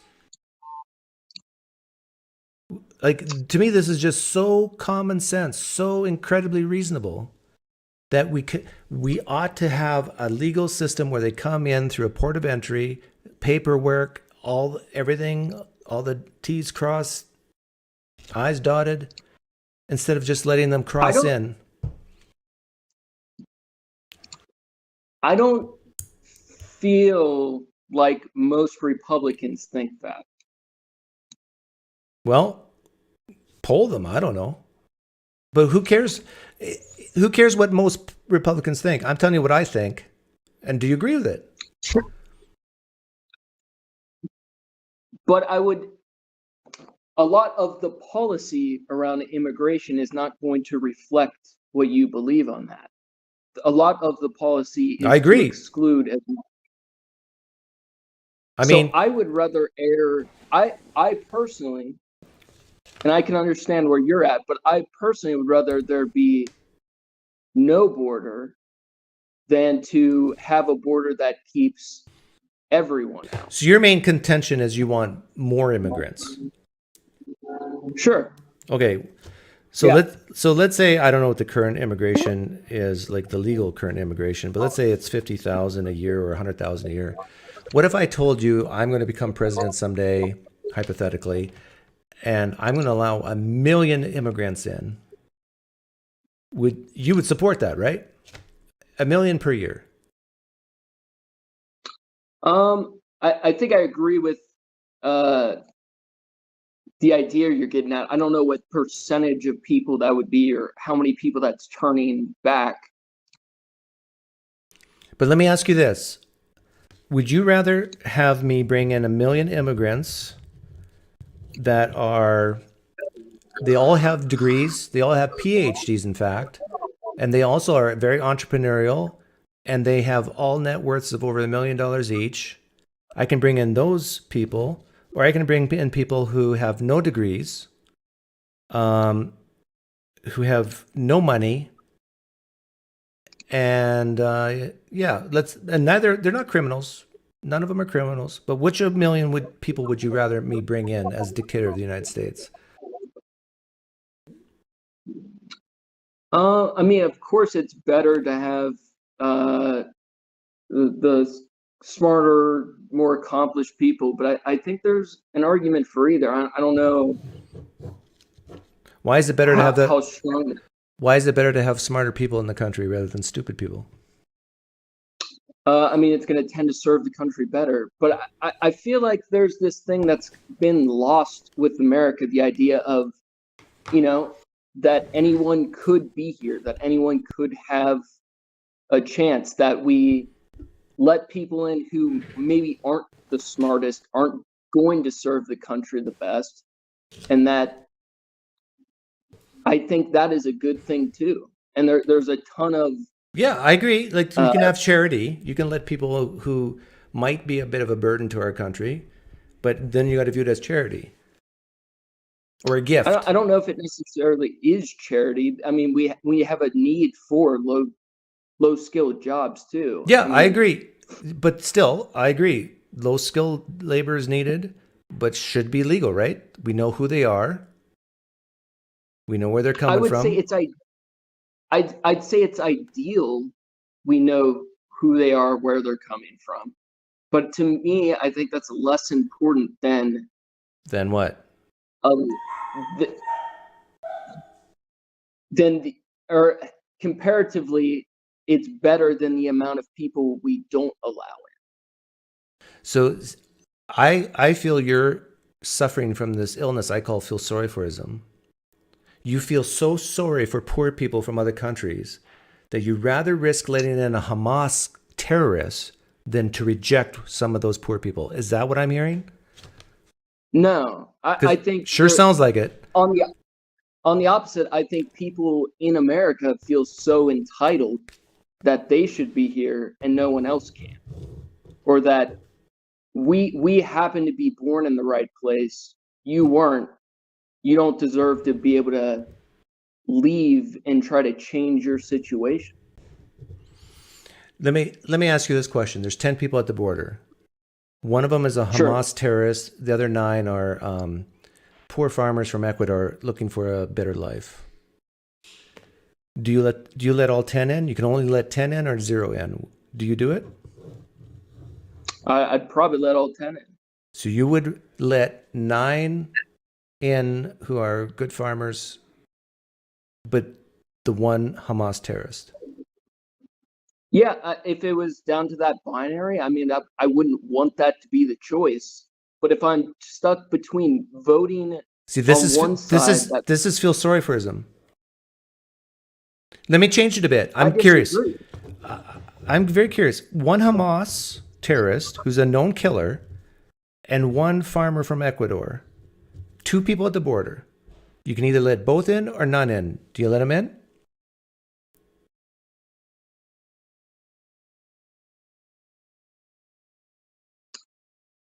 I would think so. Wow. See, in my opinion, the benefit that one poor farmer from Ecuador could give the country does not outweigh the Hamas terrorist. I agree. What percent of people in the world do you think are good or bad? Oh, a very small percent.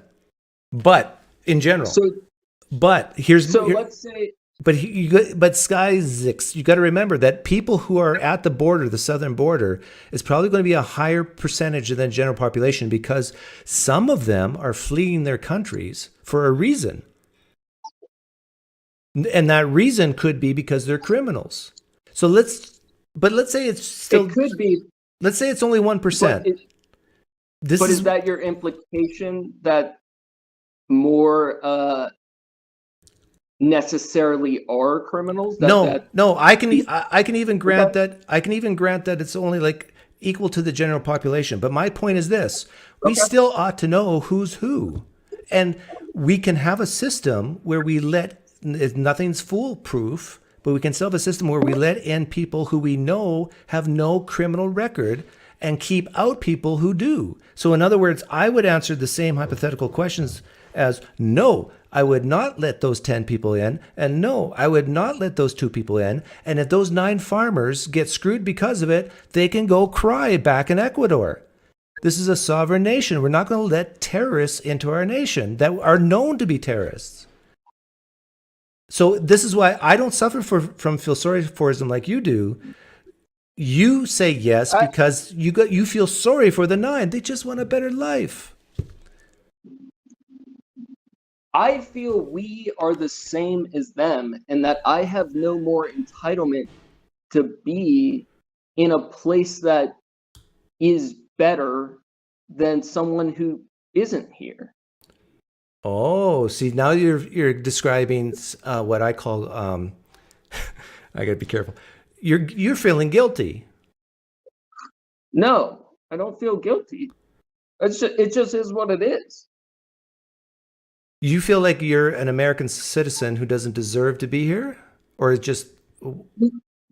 No, I deserve to be here as much as anyone else, but we all didn't do anything to be here. Except for me. What happened?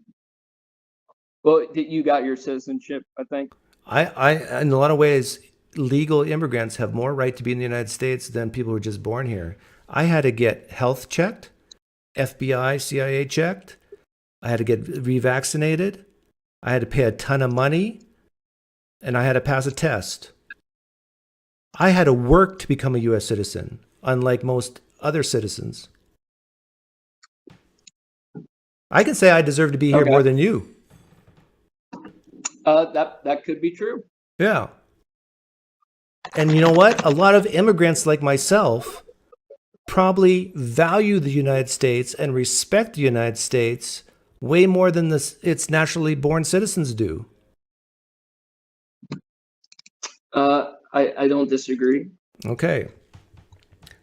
But I think where we're different is this exactly that 1 to 10, 1 to 9 ratio and the 1 to 2 ratio. I am maybe a little more risk adverse than you are. I'm not willing to bring in terrorists for the sake of 9 people who want a better life. That's probably true. Yeah. To me, that it just seems like it feels almost like punishing people because other people are bad. Yes, even it is. It is. I just can't get with that. Okay. Here's what that can help you with this. And this is going to be a tough pill for you to swallow. But I do agree with you. It's a form of punishment for the 9 to pay for the sins of the one Hamas. But you have to get over the fact that nobody has the right to live in the United States other than its citizens and permanent residents. Nobody has in the world has the right to even be helped by the United States. If you can say that to yourself 3 times before you go to bed every night, nobody from South America, Africa, Asia, Europe has the right to live in the United States. Nobody, unless they do it legally. Repeat that back to yourself. I don't disagree that that's like factually correct. Okay. But I don't want it to be that way. So I don't want to vote for because I want everyone to have maximum opportunity. I think you do too, but maybe our risk we're willing to take is clearly different. Yeah. But I don't want I like what you just said, though, because you made an implication there that I deeply agree with. You said you want everybody to have maximum opportunity by coming into the United States. So you're admitting the United States has a ton of opportunity. In fact, would you agree that the United States is the country where you can have maximal opportunity? Yeah, it's probably one of the best countries in the world. I don't disagree with that. Excellent. That's where we're agreed. I agree with you 100%. One of the best, if not the best country in the world. So we need to protect it, yes? Not to that extent. I think people are pretty much the same everywhere. And if the borders didn't exist, I don't think 10 years from now. Do you think some people are better than other people? Yeah, of course. Do we want the better people or the worst people in our country? There's just so many implications with that, because I don't think if it's totally open, we're all of a sudden going to have all of the worst people. I know, but I asked a very simple question. I asked, do you think some people are better than other people? You said yes. Then I asked, yes. Don't we want the better people in our country rather than the worse than people? Yeah. Yeah. In order to do that, we got to figure out who they are. But you're erring on the side that is going to punish the most amount of people compared to what I would want. You can't punish someone who doesn't have the right to be here in the first place. But like you just said earlier, not letting the good people in because the bad is the punishment. Yeah, I agreed with you, but it's because of this expectation. Like, nobody has the right to be in the United States. Wasn't that the whole idea of America was that anyone could be in the United States legally? That process used to look a lot different than today. Well, yeah, right? because the world has changed. But the thing is, are you aware that 70% of all people who request amnesty into the United States are denied? We got a lot of people coming around the world saying, I'm being persecuted in my country. The United States judges review their case and say, no. Yeah, I mean, that sounds about right. 3 out of 10 people get in through amnesty, but I understand that. 100% of them get in when they go cross, other than a port of entry. They don't even show up for the court hearing, and now they're in the country. We don't know who they are. I agree. That's not ideal. Not only is it not ideal, understand. it's bad. It is bad, and that's why maybe different policies would mitigate that. But Right. I think one side, Like not letting anybody cross the border except for a port of entry. If you see people, and this is why the wall was a good idea, because it's not so much from 100% stopping them, but from preventing the border it's not doing cross. shit. Because what some people do is they bring kids, and then it's really hard not to feel empathy and sympathy for kids coming across. But if you have a wall and you can't even see them, it's easier. But at some point, you just got to put your foot down and say, nobody breathing is crossing this line. And if you cross this line, we'll push you back. And if you're armed and you cross the line, we will kill you. So, are you willing to be the one with the gun that prevents them from coming? Because I don't want to do that. No, I personally don't want to do it either. This is why we have real men in this world, to protect our borders. I'm not saying you and I are not real men, but you know what I mean. But I don't think they are. I don't think being willing to kill someone who wants freedom or a better life. See, this is that I feel sorry for them, because you do not know who is who. If you got people on the border, Sure. if you got a Hamas terrorist, and he's trying to cross in illegally, I want a border guard to shoot him dead, hit him right in the head. I don't. Why? Because I don't want to kill people trying to maximize their opportunity. You don't want to kill. Did you hear what I said? A Hamas terrorist. You don't want to kill a Hamas terrorist who wants to come into our country? Yeah, but to do that, you also have to kill all 9 of the farmers, right? Right. Only if they cross. And you're saying and they don't. But you're saying you want to vote for the guys that are willing to pull the trigger. Yes. You don't want to. Yes. I'm saying if you want to do that, then you should also be willing to pull the trigger. Okay, I'll pull the trigger. Then I have to respect that decision. I don't want to make that decision. Hey, no, I'm not. I'm not even being facetious. If someone came into my house who was not invited, and I feel threatened, I'll pull the trigger. Yeah, if I feel threatened, I would too, for sure. But I think there's a difference between our house and a country that has a ton of room to allow people to be. It's not about room. It's about who is coming in. I understand, but I don't want to be the one that kills anyone who walks over. And it sounds like you're willing to vote for the people that do want that.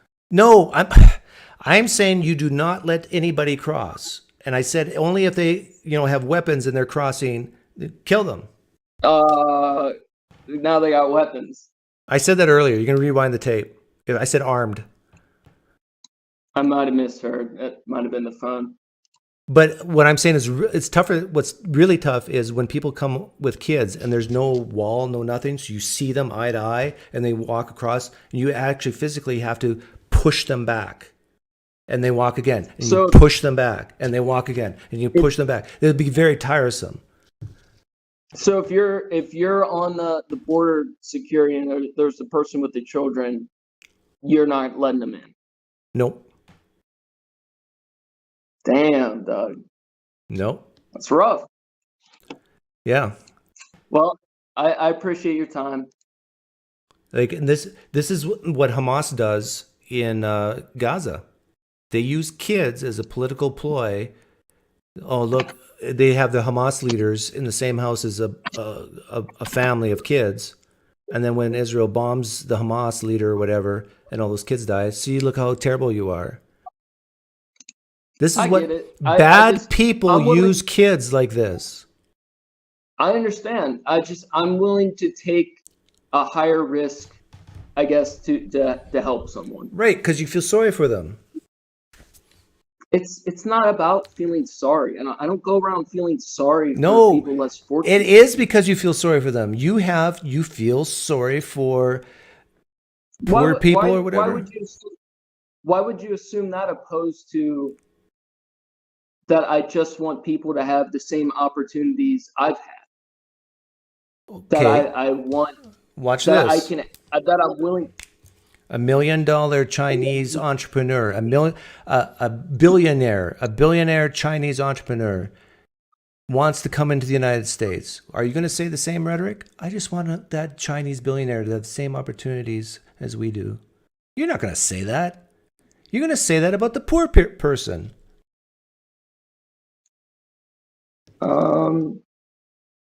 Admit it. I mean, kind of my whole point is that it would be anyone. Yeah, no. I mean, if our intuition's gonna. If every single person who wants in the United States was a billionaire or a multimillionaire entrepreneur, well educated with PhD, you wouldn't be talking like this. Sure.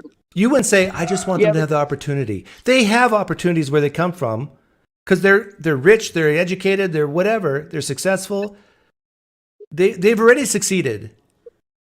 But you're saying you're using this language because you feel sorry for certain people, and rightful. I'm not saying that's bad. I'm saying, but what causes it to be bad is it lets in other people with nefarious intentions. In fact, people who come with kids at the border, I would say, are more likely to be a bad parent or bad father, and maybe not even a parent at all, than people who are smart enough not to come to the border with their kids and just hope to cross and risk the cartels and risk everything, like their wife being raped. I mean, if I'm a border guard and I see kids there, the probability is sky that there's something bad going on here with the adults. And I'd be less likely to have them cross because they have kids than more likely. Can I get an amen? I think there's a lot of kids that end up coming just with the mom or with another relative. I don't think you could make that judgment. Anyhow, I'll let you go. It's been 4 hours for me, and I'm out of water. Yeah. Look at this. I got all my water bottles empty. All good, Doug. I appreciate it. I just, I guess if I could put a point on where we got to, I think people that aren't willing to pull the trigger shouldn't. I don't know. Yeah, well, I'll pull the trigger if that makes you feel better. It does. Appreciate it. See you. See ya.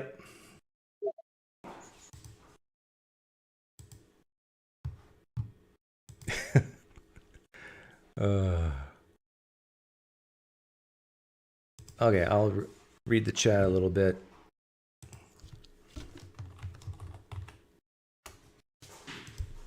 I'm convinced, like, most of the issues that separates the right from the left is feel sorry for ism.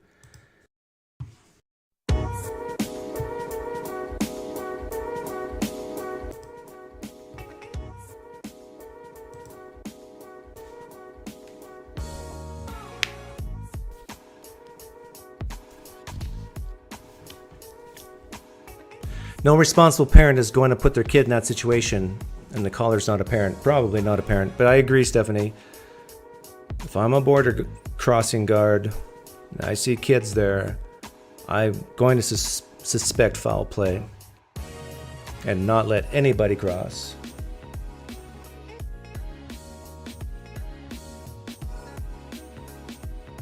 This is why we need each other, though. I think Republicans are better at being, I'll say it this way, Republicans are being better at being cold-hearted than Democrats. I'm saying it in that way to resonate with the Democrats listening.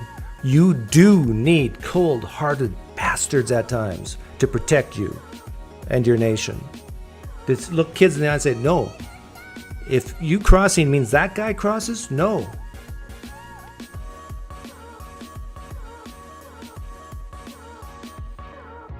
You need guys like that on your wall. Few good men.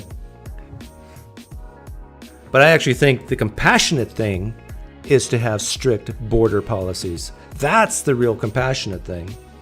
Because you are protecting the ones you love within your country by doing so. But I phrase it the other way to make the Democrats happy. Because I just don't people pleaser. What would convince me of Christianity?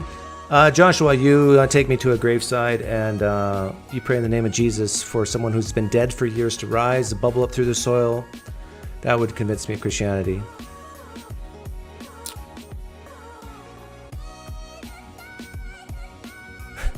Nice joke, Jeff.